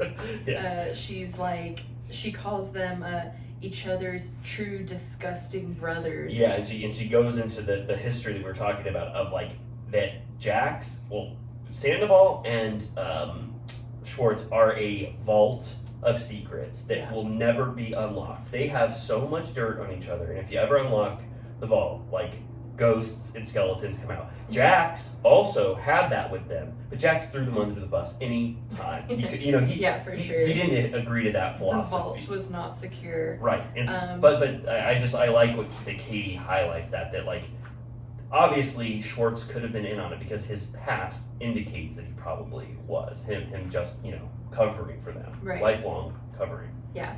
Wait, isn't, not to bring up a new Succession minute, but is that what that's a reference to, the Disgusting Brothers? Isn't that a thing? Yeah, so you think Katie got advance copies of it? No, because it's exactly right. Disgusting Brothers. No, yeah.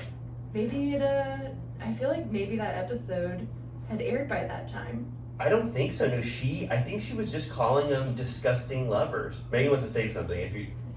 She said disgusting love. Yeah, I know. Oh, she said on the disgusting show. love. Yes, they're the Lovers, disgusting but then brothers. Disgusting Brothers. Yeah, Okay. so it sounded exactly like Greg and Tom, the disgusting brothers. Yeah. She coined it like earlier, independently. Yeah, she should write for the show. Yeah, the disgusting lovers, true disgusting lovers. I wrote down brothers, I think because Right. in my brain I was like, yeah, like Succession. And you're right. I mean, Succession is just in the air right now for Yeah. sure. Maybe she was like, analyzing that. Then she accuses him of, she's like, you've been his bitch boy for however many years. Oh, And he he's like, hates that. I'm not his bitch boy. He says, I knew limited information, which is just classic Schwartz doublespeak where you have no idea what he's talking about. It's like too verbose. It doesn't actually mean anything. And it's like, what information did you have? Yeah. Yeah, and then he does this great quote that is, I'm just a dude trying to get by in life. He's like, my health, my wealth, No, I've got a lot on my mind. my family. My health, my wealth, my family. And then he brings up that he's worried about man-eating crocodiles in Florida, which is amazing. So what happened to him right then? So first, just before that, very quickly, Katie gets him good by saying, you've lied for 10 years or 15 years for this guy. Why don't you shock everyone, be on the right side of history, and just tell the truth for once? Yeah. That gets him. That Yeah. really gets him. Schwartz says, okay, I knew about the one night Yeah. stand. Yeah. That's when I started to know. So Katie actually gets him to admit something. Yeah. Pretty crucial. That makes him look bad, Yeah. which I thought was great. And then he, after sipping his Coors Light from a cup, which is a completely new thing he does, he goes into this introspective, very strange quote. One of the strangest things he's ever said. I'm just a dude trying to get by in life. Like he got full, like he wasn't even talking to Katie at He's that like, point. I'm just a boy standing in front, or a girl standing in front of a boy. Yeah, and then he does it, and then he says a rhyme. He says like something almost prepackaged, like almost too beautiful to be off the cuff. I've got a lot on my mind: my health, my wealth, my family, and now there's fucking man-eating Nile crocodiles in Florida. Like, what? Like I just don't know what was going on with him there. Like a little like switch flipped, and he's like, I'm gonna be like very introspective. Do you think he's just so run down by this Yeah. whole thing? And Schwartz and Sandy, he's looking at the Yelp reviews on Yeah. Schwartz and Sandy's, and He's just losing it. And then Katie zings him and is like, you sound like a country song. Yeah, that was which pretty is good. true. Yeah, classic dynamic there. And I'm like, music kills Kate. She would know. Oh yeah, she knows about that. So, but do you think, is it just that Schwartz is just sort of like, this has got him to the, he's on the brink. He's already had a rough season. He wasn't even expecting to film. Now his Right. bar's in Well, shambles. he told me directly on March 1st that he was having a rough go. He had a lot going on with his family, health issues on their end, his money woes. Yeah. He had a lot on his mind at that time. And he told you that he hadn't watched any episodes of the season. Like, he didn't want to watch it. Yeah. Yeah. Whew. Well, he's just a dude trying to get by in life. Okay, iconic next scene, the moment we've all been waiting for. Yes, this had when we watched this 2 different times, everyone was screaming for this. Yeah, so Ariana is at her house. She has so many flowers. Like, she's been sent 30 bouquets. Yeah. We see the Nike slides shuffling up to the house. And we know who this is. We've seen it in the trailer. We're not surprised. It is Kristen. I mean, I almost wish they wouldn't have promoted the moment. I know it's been so fun to know it for like 2 months and see this, that we get to look out for this, but how shocked and stunned would we have been to see Kristen? Like, it would have like been earth-shattering. Yeah. We would have been talking about it like True. Sandoval. I know, I feel like they give away too much, like they keep releasing clips all the time. Like, I know. Just chill, like I'm gonna watch it no matter what. Yeah, I don't need to see 10 minutes of the episode. And they leaked like 3 different scenes from the finale. I was like, man, I don't want to watch this. I want to watch this in the context of the episode. Yeah. And in perfect form, her first line is to Ariana, "You look so hot and skinny." I was like, oh, this is the girlfriend everybody needs. That's all I want to hear. Yes, that was, Kristen just came in like, just perfectly. Like she's in a time capsule. She knows what to do. Season 8, nothing changed. Kristen just killed it. The minute she stepped the foot in the door, she goes, drink water, get your electrolytes. Are you caffeinated? Yeah. I was surprised that I don't think she wasn't holding a bottle of wine when she entered. Yeah, she needed alcohol. Yeah. She was like, I need alcohol. I'm surprised that, because historically she would be rolling up with a bottle or two. But I have a question. We know that Kristen was actually in one of those huddles, like right after it happened. She was a part of this when they were just learning everything. Right. Like she was with Sheena and Katie. So did she like come later that same day that we already saw, maybe. and like they just wanted Kristen to have like her own moment? Maybe. I kind of wanted to see Kristen in the mix with everyone. Yeah, that would have been fun. But yeah, she's like, can I get you anything? She's like, alcohol. And then they refer to Tom as our ex-boyfriend, and then they hug, and it's cute. It's so cute. Ariana gives her a hug from behind, Yeah. and they say, our ex-boyfriend, and it's like one of the best relationships on Vanderpump Rules, and the best relationship arcs by far is the journey that Kristen and Ariana have made. Ariana's like, I wouldn't care if you got hit by a bus. Yeah. Or you know what I mean? Or like, or no, that's Kristen who says it. Like they hated each other. Yeah. Kristen says she wishes her dead. Yes. Ariana says, horrible things too. Like she never wants to be in the same room as Kristen. But I just love their friendship. Yeah. And Kristen has grown so much. Like when Ariana's kind of saying that she feels bad about everything that happened, 10 years ago, because she's embarrassed that it took her so many years to realize that this is what Tom was gonna do to her as well. And she was like, I feel bad about all of that. And Kristen's like, pish posh on me. Like, let's not worry about that. She's like, if anything, I feel bad that you had to be the one to take him off my hands. Yeah, amazing. Which is pretty evolved. Yes. Point of view. Totally. Yes. I just, Kristen seemed so, evolved. Like you just said, like she's just, her mindset seems so much better. Like I know she had like years of therapy. She had such a traumatic thing happen on the show where she had to like come back and like make those relationships work again, which was like, huge. And I love the place that she's at. I hope, that she's back for season 11 for sure. And so in full Witches of WeHo form, they go outside with her little toolkit. She tells her to write down what she wants to manifest and what no longer serves her. Ariana wants to manifest true self-love, and she wants to get rid of unrequited loyalty. Yes. So true self-love, because we know that Ariana is very judgmental about herself and like doesn't think that she's beautiful and just has very, very low self-esteem that she's talked about. And so what do you burn that one too? Or that's what you fold and keep in your pocket? Oh, I don't know. Because why would you want to burn your manifest? But before they did that, what was the amethyst crystal that they were going to shove up Sandoval's ass? Was that just a crystal? Just for vibes, I guess. Because she does a crystal. Yeah, she does a tuning fork or whatever it's called, which I kind of liked. Yeah. I would do a little tuning fork right now. Gosh, I one time got a facial where they did that. It was so amazing. A little the tuning fork. Yeah. Ooh, and then they like so put nice. it on.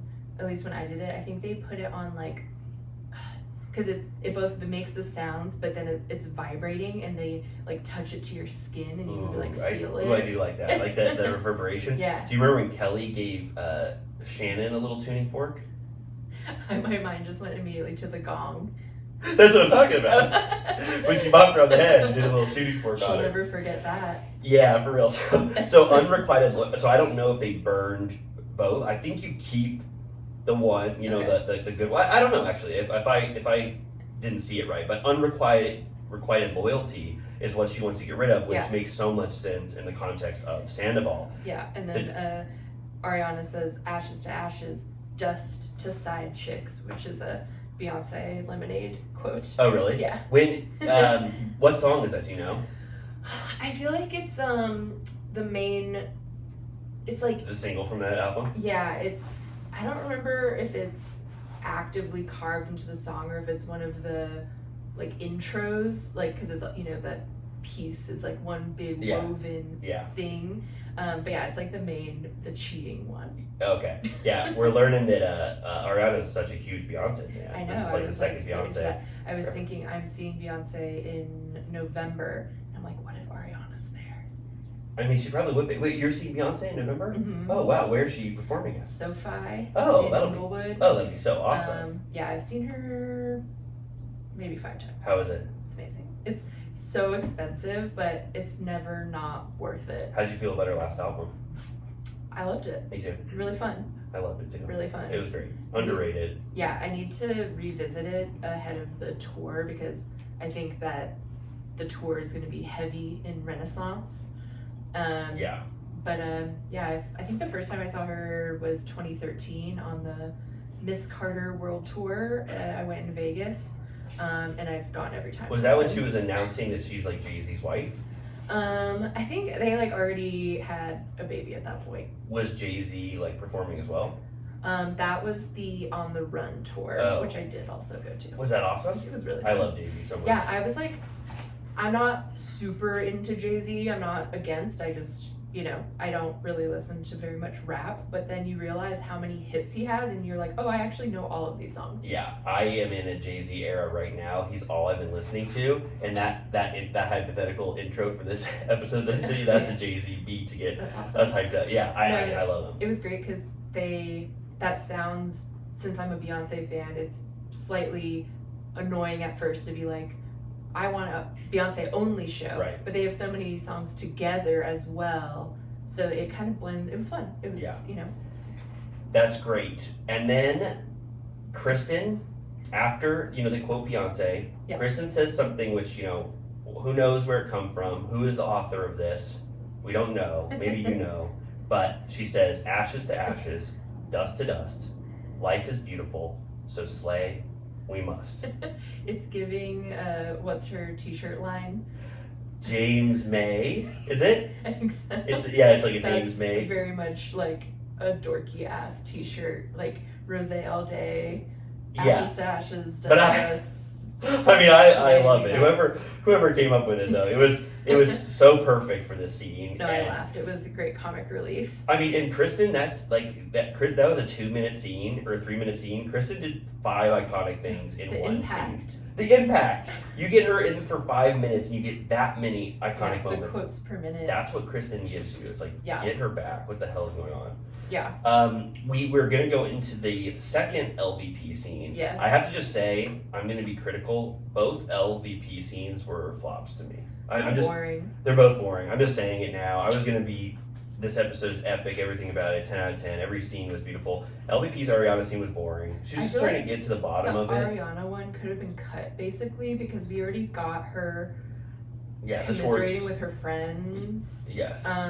Whereas the Sandoval one is perhaps more necessary because he doesn't have anyone really to talk to. Yes, the Sandoval was more necessary, but also I just feel like Lisa's just like she's not bringing it. She's not she's not being quotable.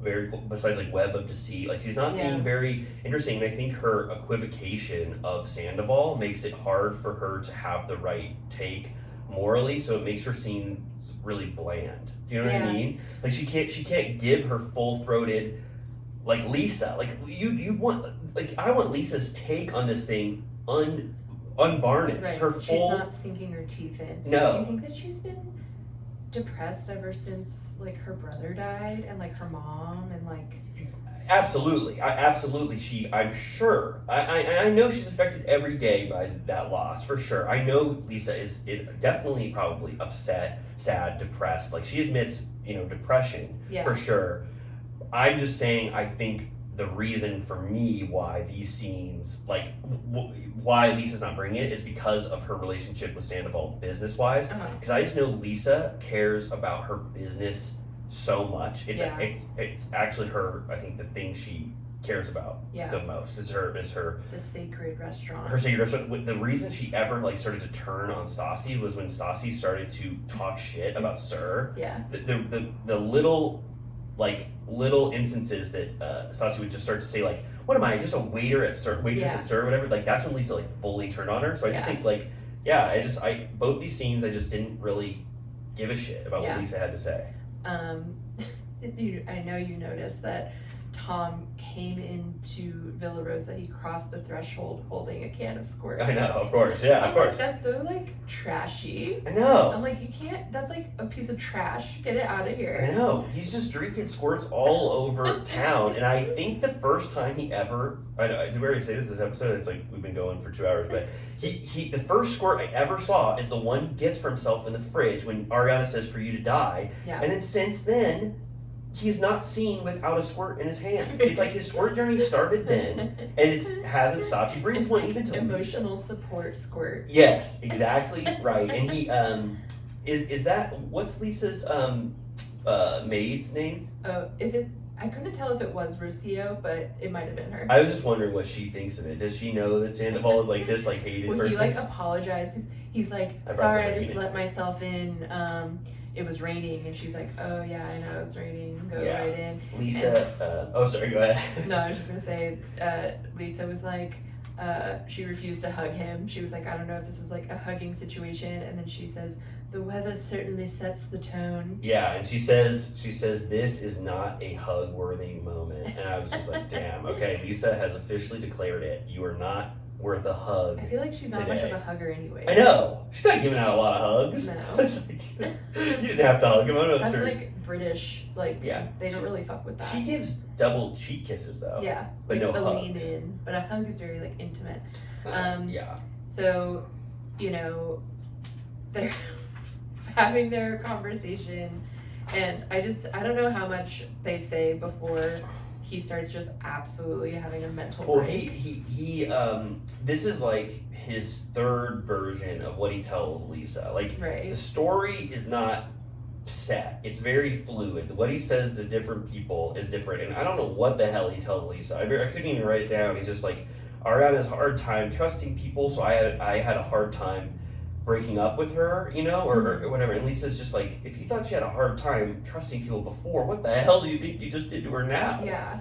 And then he says the thing that really makes him break down, if it's actually breakdown. I mean, at first it starts with a legitimate cry. I think he definitely takes it to the stratosphere. But he says, I want to talk to Ariana one more time where she's not so angry and really tell her things that he didn't say to her at the time in that first scene we saw.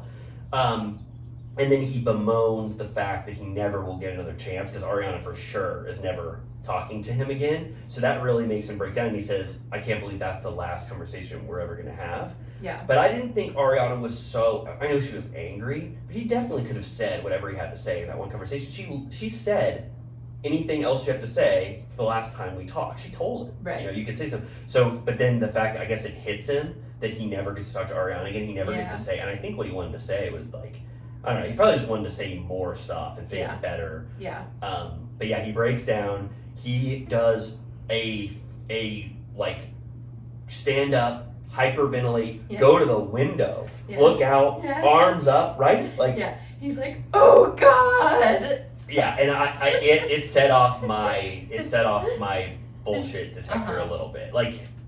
If he was legitimately crying and he was hyperventilating and he had that breakdown, fine.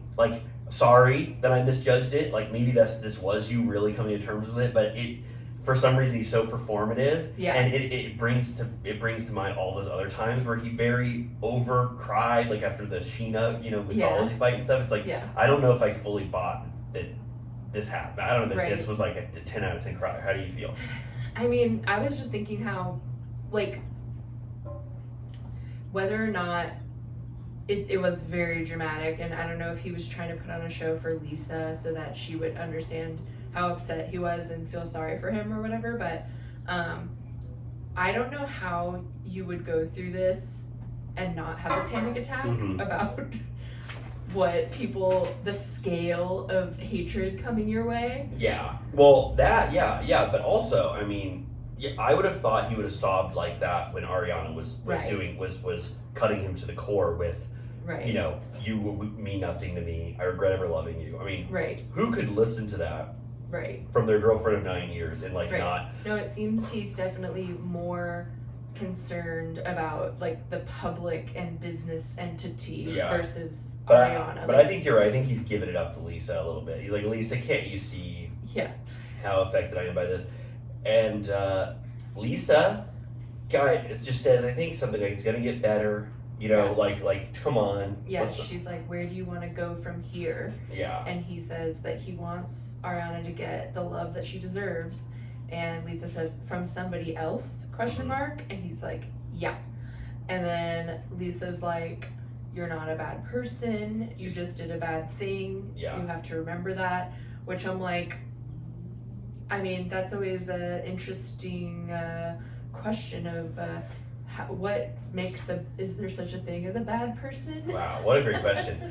Yeah, let's talk about it. How many bad things you have to do until you get tipped over the edge to be qualified as a bad person? I mean, It's like if I guess my mind goes to Jax, and I'm like, if anybody could ever be declared a bad person in the Vanderpump Rules universe, Jax did 8 seasons worth of horrific things. But would I even be ready to just lay the gavel down as a judge and say Jax is definitively a bad person? No. Right. But he's done some of the worst things in human history. You know what I mean? Besides murdering, he always says nobody got murdered, nobody got pregnant. We'll move on. You know, that's his like bar for like the worst things in the world. But I'm like, is murder the only thing that signifies, or like sexual crimes? Yeah, right. And it's like, if Jax, are you saying you never have murdered someone? But one thing that LVP does say, which, you know, this is, you know, I have to call it, you know, negatively, cast a negative light on, but LVP says, I will not turn my back on Sandoval, which is like, that's fine.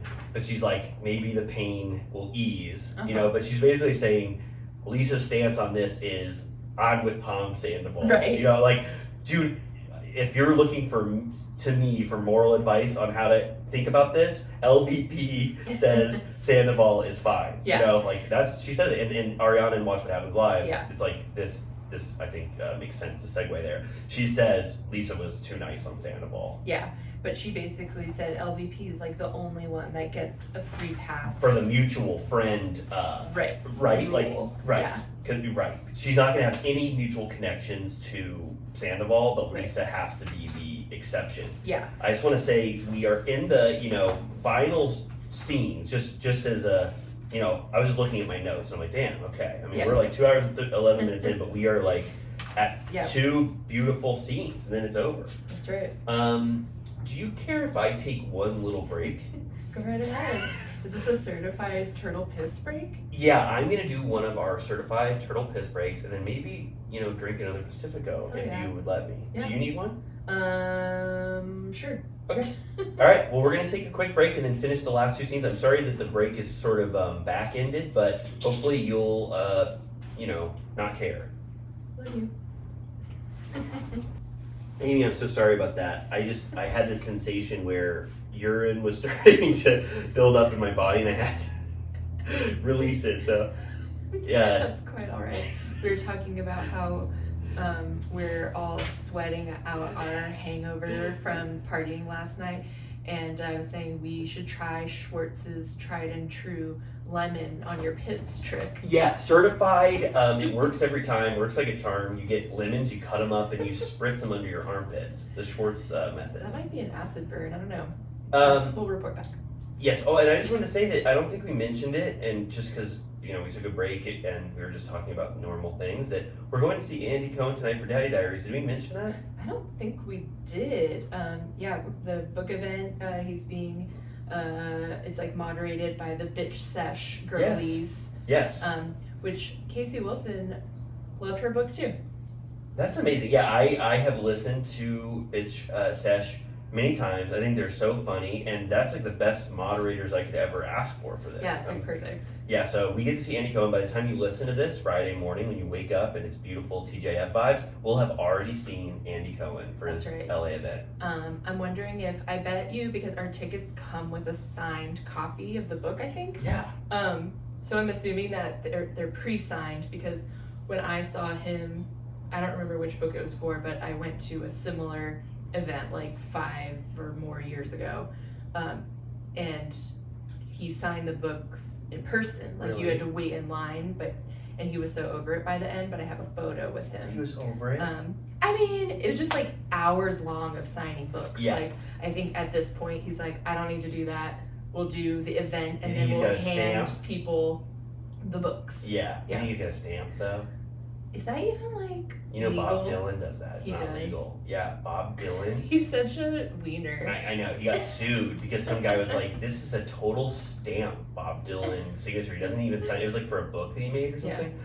But did you ever go to the Barnes and Noble book signings that they would have at the Grove when they would have like iconic guests there? Andy did it there. He did. Mhm. Oh, cool. Yeah. One time I saw the RZA. He was promoting a book or whatever, and it was just a Barnes and Noble event. There was like 50 people there. I was like, God damn, the RZA is live right now. And he can sign my book at the Barnes and Noble. That was like when I first moved to LA. I was like, Yeah. God damn. Yeah, I remember specifically I went to an Andy Cohen book signing at Barnes & Noble at the Grove, and they were sold out, so I didn't get to go.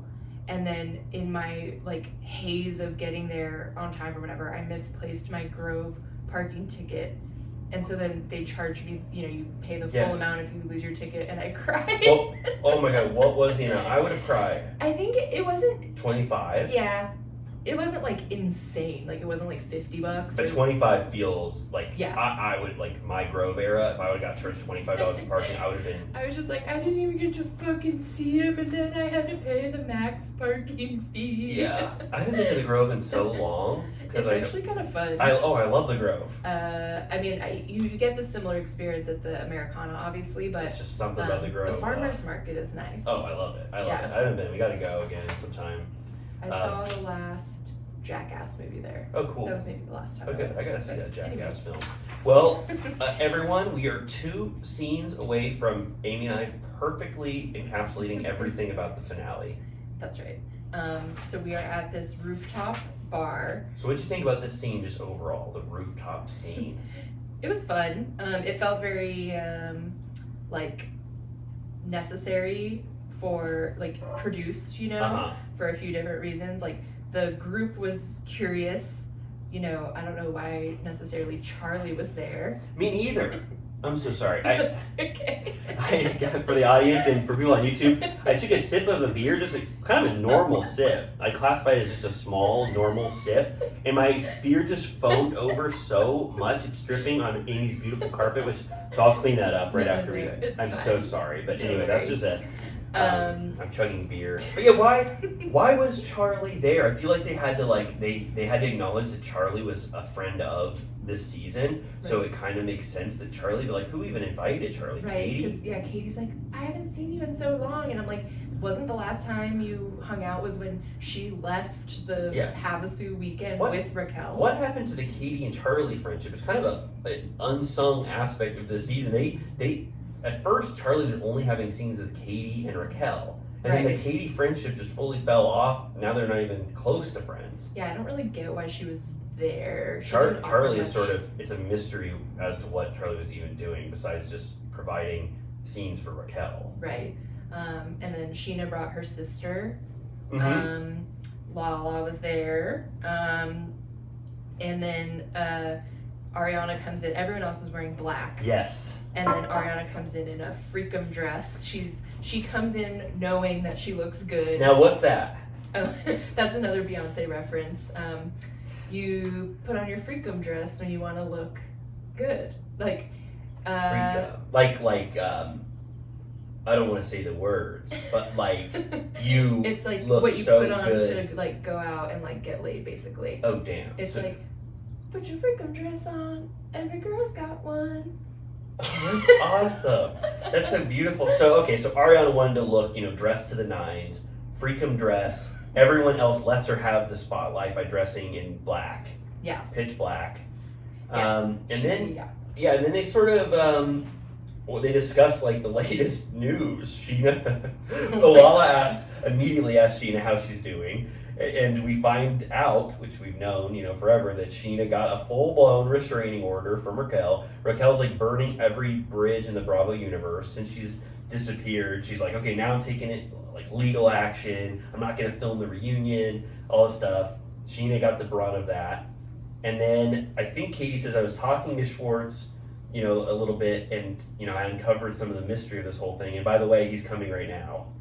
Yeah, she's like, he might be dropping by. And then within 1 second, he's already walking up the stairs. He's like, hey y'all. Hi. And then Lala's like, someone put a muzzle. Well, she said someone muzzle me and put me in a straitjacket, which I thought was funny. I thought that was so funny. Lala that was like one of the best lines of the entire episode, and that's a toss-off line for her. Yeah. someone muzzled me and put me in a straitjacket. And then Schwartz is just being goofy so unnecessarily. I'm like, just act normal. You don't have to be such a goofball. He's saying like, this is a cool rooftop, and then he's like, I used to have a bar and lounge. Yeah, and then Lala's like, yeah, we're currently trying to blow that thing up. Yeah. Which, what a brave thing to say to someone that's his livelihood. Yeah. She's like, I'm trying to actively blow up your business. Yeah. The one thing he's the most worried about. I forgot that they actively like hate each other since Tower 12. Since Tower 12, since one could even say since Schwartz, Pickleball. yeah, played pickleball with Randall, and Yeah. he said it never sat right with him that Lala tried to like command his friend group or whatever. Yeah, they're not on good terms, Lala and Schwartz. And Ariana's being a hard ass towards him and is like, Yeah. No one here really wants to talk to you, so do you want to just pull me aside? And so everybody leaves them to speak together. Schwartz says that Sandoval exploited his kindness. Which is so true and a valid thing to bring up. And I'm glad that Schwartz feels hurt about it and acknowledges it. Also, Ariana sets the parameters of the conversation by saying, if you say one thing about how bad Sandoval is doing right now, I will walk away immediately, Right. which was the right thing to say because He Schwartz would have sure. fully started defending Sandoval at this point.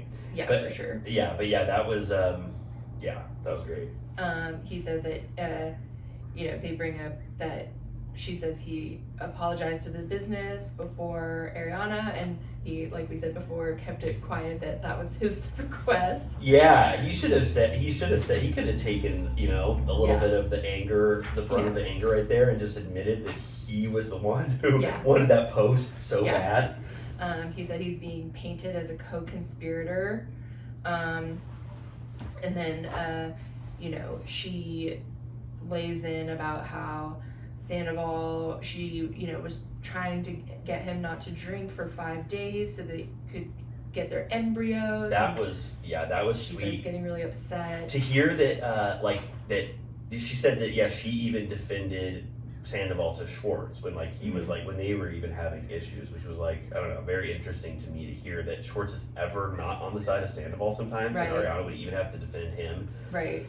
And she's saying, she wanted him to be able to have that option if that's something he really did want, which is probably the largest example of her care for him, because she's made it so clear for so many years that she does not want to have kids in any fashion, either physically or otherwise. She explicitly said it anytime he asked. Yeah. And he still was, so you're saying there's a chance. Yeah. And that's part of what Jax's argument against them is that they want different things, and the fact that she even went as far as to do the whole egg retrieval, where if she was single or with someone else, I'm pretty sure she would not even care about that, but he's been in her ear saying that he wants that, and so she was willing to play along. But do you think that well, I guess they never made the embryos, so she just has eggs. I was gonna say, if they did have embryos, do you think she would destroy them? Yeah, I think, they'd be fully destroyed. She'd say, Destroy them. destroy them now. Schwartz does a good job, after she lays that condition on him of don't even talk about, like, Sandoval. He does do a good job of just listening, actively.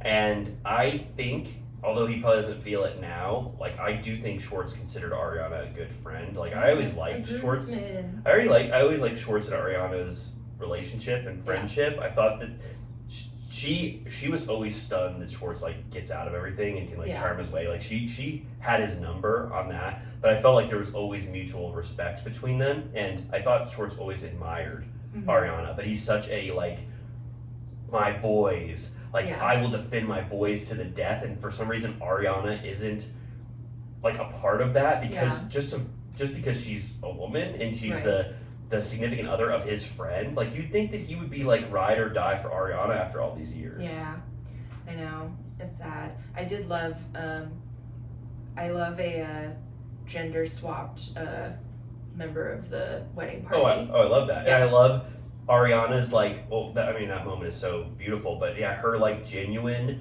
like, joy from being asked to be a groomsman is, like, one of the sweetest things I've ever seen. And that's one of the best, to me, that's one of the best scenes in Vanderpump. In Sir Alley. Yeah, in Sir Alley. And she says, I'm not gonna have any mutual friends, so I'm not your friend anymore. And I was like, that's rough. That's rough. And he had to, see that coming. That was definitely probably an option that he considered, but I understand it fully, and that should hurt him. I mean, that should hurt him because she's basically saying, Schwartz, I know you're going to continue your friendship with Sandoval. You've got a business with him, so we're done. And then Ariana has, like, a very, sad moment again. So, like, Ariana is so strong, like, she's so strong in these scenes, and she's so able to, like, articulate how she feels, and she says, like, the coolest shit in the world. But then all of a sudden she'll break down again, and you see how truly she is just going through and how sad she is, and the anger is just like a band-aid. Yeah. And it's just like, I wish I didn't miss him. Yeah. But I feel what I miss isn't real. And Schwartz just has to listen to the significant other of his friend cry about his friend, about how he hurt her so bad. Yeah. Damn. I know. That's kind of her takeaway line. She said it on Watch What Happens, and then she said it on the Today Show of the person she misses was never real. Yeah. So. And, like, just as a viewer, someone who doesn't even know Sandoval in real life, like, it makes me think the same way about him. Did I ever really know this guy who could do this thing? Like, now he looks so bad in hindsight. I'm like, like, I get why Sheena and Ariana are, like, completely mystified. Like, who the hell is this person? Right. So, digging into this next scene is a good moment to answer that question. It's Sandoval coming over to talk to Sheena. Yeah, what was your sense of why it was removed and why they felt the need to say it was 2 weeks later? Like, I know it was 2 weeks later, but why did they, like, remark on it? Why was it 2 weeks later? Like, why do you think... I don't know, like, I was just wondering what the significance of, because if they would have not said 2 weeks later, we would have just assumed this is, around the same time, maybe a couple days later. I didn't even remember that. Oh, okay, yeah, I just said 2 weeks later. It was like they had to do a pickup scene or something. Yeah. Yeah, I don't know. It definitely doesn't really affect the scene when it is. Yeah. But yeah, like we mentioned before, Sheena says that her and Tom opened Villa Blanca together in 2009. And then she tells a very sweet story about when they went to Upfronts in New York for Bravo to, like, present the show, that everyone else hated her and wouldn't let her in the photos, but Sandoval was like, no, you're with us, you're part of this, come take the photos with us. That's one of the sweetest things I've ever heard. Like, for life, no matter what Sandoval ever does, the fact that he did that in the face of all of his friends and stood up for what was right back then and did a moment that Sheena still remembers, it's, like, obviously meant so much to her that she cries over it. That's why there are moments where I'm like, we can't, like, paint him as a complete 10 out of 10 monster in every fashion of life, because I know a lot of the time when he's being, righteous, it's annoying because it's self-serving, but he does tend to stick up for who he perceives to be an underdog. Yes, and him doing that for Sheena obviously solidified their friendship. It's just objectively a very sweet thing to do. Like, and I honestly made me so mad at Stassi. Like, Oh, you God. know, Can you Stassi was. imagine how brutal that was? Stassi is at the upfronts of red carpet, not even being televised, and she's hating Sheena so much that she won't even let her in a photo with them. Like, savage, completely savage. So, yeah, I loved hearing this Sheena. Like, Sheena is like we said, she is really affected by this, and it makes sense. Like, I sort of forget how closely knit she is to the Sandoval and Ariana dynamic. Like, she felt this hard. And also, just to go back to that, like, upfronts moment, that season 1 stuff, like, I want to hear every story like that for these last 10 years. Like, the fact that we didn't know that until now, that, like, tidbit, I thought that was so interesting. Like, I need the documentary or, like, the book that's on this that includes all of those. Yeah, more about, like, how they all met initially and what their dynamics were originally. Yeah, and the off-season stuff. Like, I want to hear about, like, the press they did, the actual fights happened that were never captured on camera. Like, I can't believe that it's 10 years in and we're just hearing this story. For sure. We also didn't mention that he also brought a squirt here. He brought a squirt and he brought a package in, which is very nice of him. And well, we all thought, when we were watching it, we thought that he brought a gift, and then Brock's like, what do you have here? And he's like, I don't know, it was on the porch. Yeah. He's just like bringing in a package for them. Brock sums it up very well. Brock doesn't take a moment to, like, take the sunshine of the scene. He just says, it's a tough one you put us in, bro, and then he leaves. And I love that. Brock, you summarized it. You got in, you got out, you left them to their business. Brock is, like, iconic this season. Brock must be so relieved that we're not talking about his other family anymore. Once Lala is really the one who bridged the gap from the old Brock to the new Brock, where now that scene where she was just like, I had you all wrong, I love you, you're the best person in the world. Now we're all like, okay, we love Brock. Yeah, the end of last season was all about his misdoings. Yeah, the whole season was basically what's Brock doing wrong. Yeah. And now he couldn't look better in my eyes. Yeah, for sure. Like, Andy Cohen kept complimenting his haircut on Watch What Happens Live. I thought that was so sweet. Audience, she brings up Miami Girl. Sheena says, which I always thought was true, which was interesting. Yeah, so Sheena instantly starts to cry the minute they sit down. She can't even hold it in how devastated she is by this, which that's why I say, like, Sheena she's underrated as a cast member for sure. People, like, drag Sheena. People think she's cringe or silly or whatever. Yeah. The power of Sheena is encapsulated in this scene right here. You know when Sheena's crying, it's because she loves her friends so much and she can't believe something like this would happen. You just see Sheena's loyalty to her friends in these scenes and how devastated she is. You can't fake that, how Sheena's acting in this scene. No, for sure. She's so just disappointed and heartbroken. I can't believe that this Miami Girl thing that we already talked about, it's like Sheena always believed that he actually did have sex with Miami Girl. Just believed it the whole time. And just, like, rode for Sandoval. Yeah. And he goes, Ariana has always known the truth about that, and she's like, whatever, I don't even want to know. Yeah, what the hell's going on over there? Do you remember the era where Sheena, like, started to hate on Sandoval and Ariana and was, like, texting Ariana's mom saying, Sandoval's, like, all about himself. Like, Sheena had the tea leaves a little early on that one. That's interesting. We should maybe revisit that. Because we heard also in this episode, I forget when Schwartz said it, he said, Ariana and Sandoval had a mutual agreement they do not make each other look bad on camera. They do not let us get a deep, bad look at anything in their relationship. And he said it came back to bite them in the ass because it just seems so unexpected now that all of a sudden Sandoval is, like, crying wolf about all of these things in the relationship. So, what were we talking about? Well, so Sheena asks him if he's cheated another time, or, like, she's like, is this the first time? He says there was one other time, and Sheena says a random person, and he's like, well, no. And then he's like, I'm not gonna get into it, it's not fair, whatever. Also, I think you can just fully say, when someone says one other time or once, or any time they say once or one time, it happened one time. Anytime Sandoval specifically, it happened 10 times. He's such the king of Jax, once. when he's like, what does it matter if it's 1 time or 10 times? Yeah, right. It's true. Yeah, it's true. He has that brain where it's like, if it happened one time, it is less bad. So Right. I only admit to once. It was one kiss. It Right. was one cheating with a random person. It's like, Well, yeah, right. Ariana talked about it on the on Watch What Happens and said she knows who it is. She said that she's not in the universe of the show, but she kind of implied that she was in some universe. Yep. And Andy was like, "Have I met her?" And she said, "No." Yeah. It was. So I hope people are right now investigating this. There's so many better researchers than me, but I would Yeah. love just a fact-finding mission where we find out who this person is that everyone seems to know, but they're not in the Bravo universe, but they're. Do you think they're on a different show or something? I mean, it's possible, and also it's like, why are we finding this one person? He did this probably 10 times, you know? Right. Like, Do you believe the Billy Lee of it all? not really. It's like the threesome rumor where it just sounds like too Salacious. convenient, too salacious and convenient. In hindsight, you're like, oh yeah, that could have totally happened.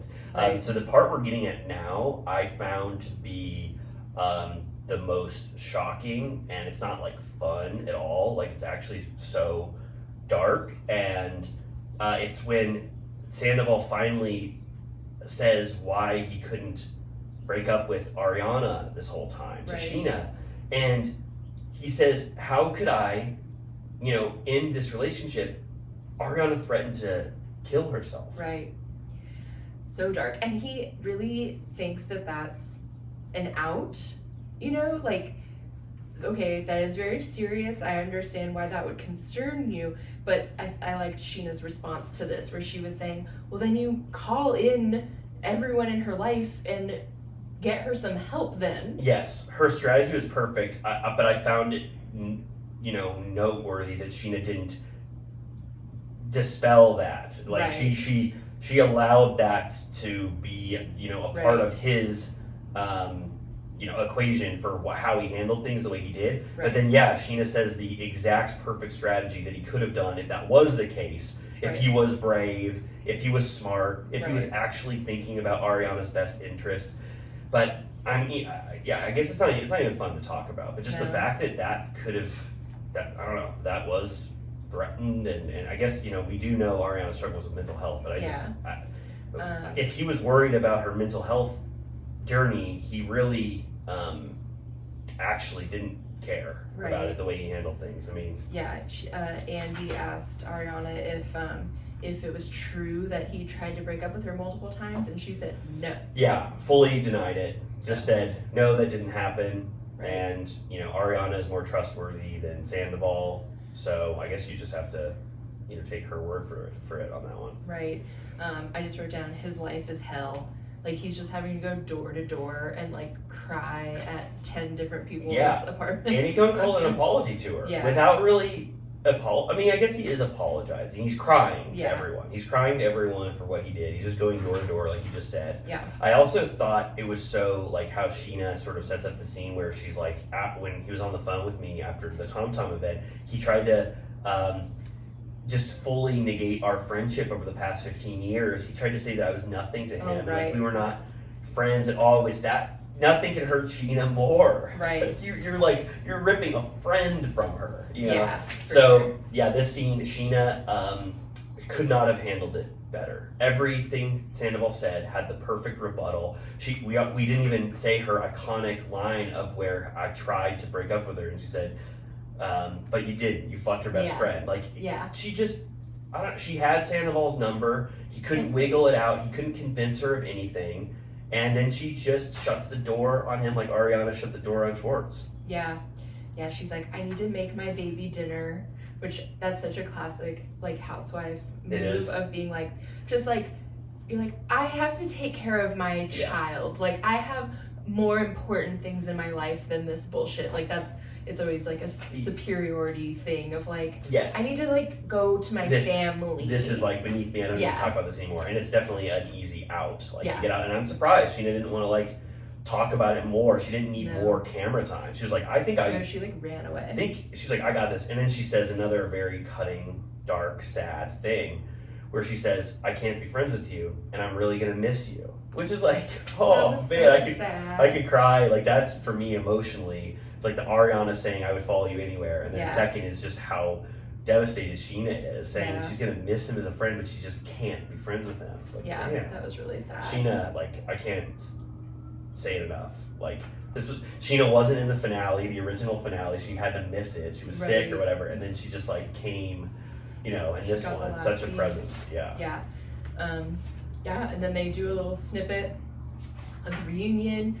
I wrote down Raquel is serving Statue of Liberty, and Andy. We get a little clip of the James and Sandoval fight, and Andy has to restrain James, Wow. which is exciting. Yeah, that's great. I wonder how hard he was actually having to push him back. Right, I know. I always think of when Teresa Giudice shoved Andy back into his chair. He goes, she pushed me like a rag doll. He was like, her strength was amazing. Yeah. So funny. So yeah, I can't wait for that. I'm curious to see how they're gonna break it up.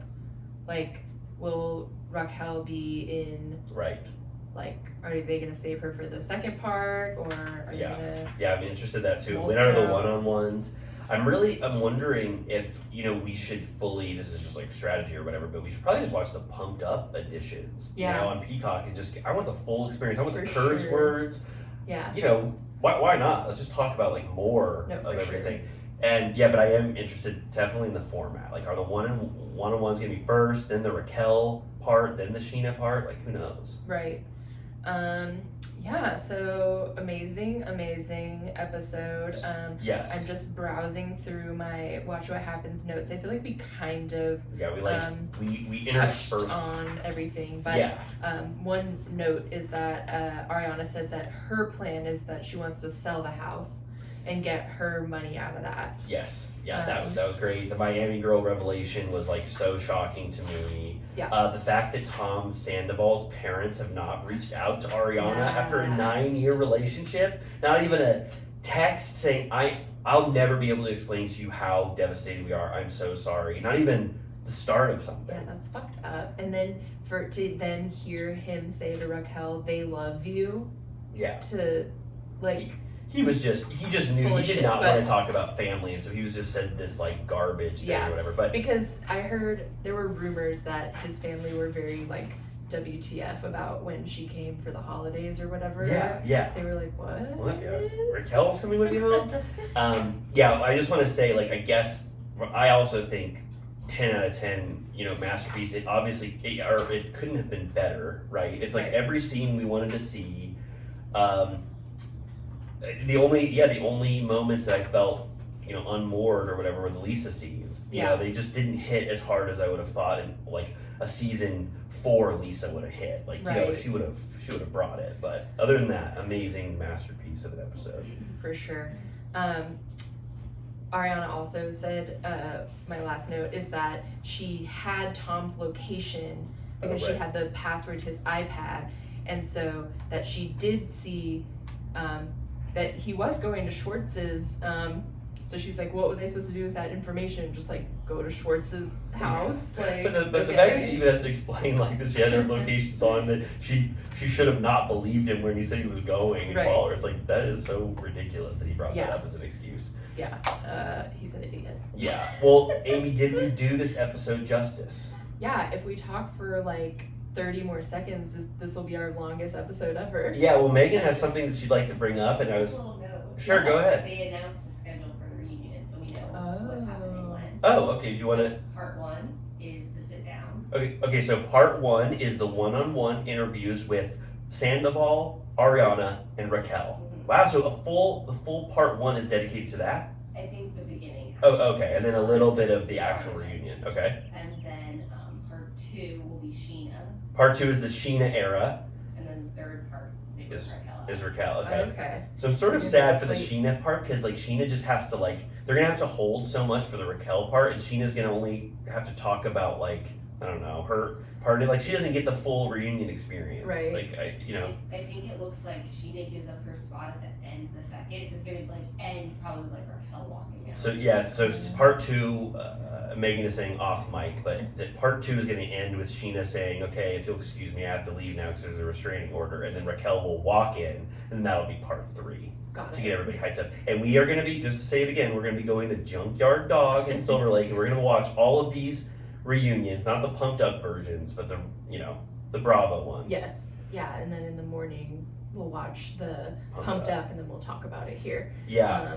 Wow. So we did good, right? I think so. I want to apologize. I do think that Amy and I personally was a little zapped. I'm never going to drink that many PBRs at a watch party before we record. So if I was low energy, I'm so sorry, but I promise I'll bring it next week. I'm not going to chug as much alcohol. It was the Vanderpump Rules shot ski that got us. Yeah, we were just done after that. Anything else to say before we part ways with our little turtle cuties for the week? I don't think so. We've made it this far. I mean, the episode couldn't have been better. I'm thrilled for the reunions. Chime in and let us know if you have any additional comments or corrections. Yes, totally. Yeah, we love any of that. And I do want to, I guess, do 2 bits of promotion. So if you don't want to hear me market or us, you can leave now. But first, if you love Turtle Time, but you don't watch us on YouTube, but you have a YouTube account, can you, for the love of God, subscribe on YouTube? Yeah, we need to hit subscribers. We need to hit 1,000 YouTube subscribers so Amy and I can start making money on YouTube. So if you want to get Amy and I filthy rich, subscribe to us on YouTube. And if you need even more Amy and Ryman in your life, and this is your first episode, and you're like, damn, those people recap the shit out of the finale. Well, we also recap the shit out of the start of Vanderpump Rules, starting with season 1 on our Patreon. So if you need more of us, for the love of God, what the hell are you doing? Yeah, become our patrons. Become a patron of us. I need to buy a Freakum dress for BravoCon. Woo! Become a patron of the arts and support Amy's Freakum dress. And I'm gonna.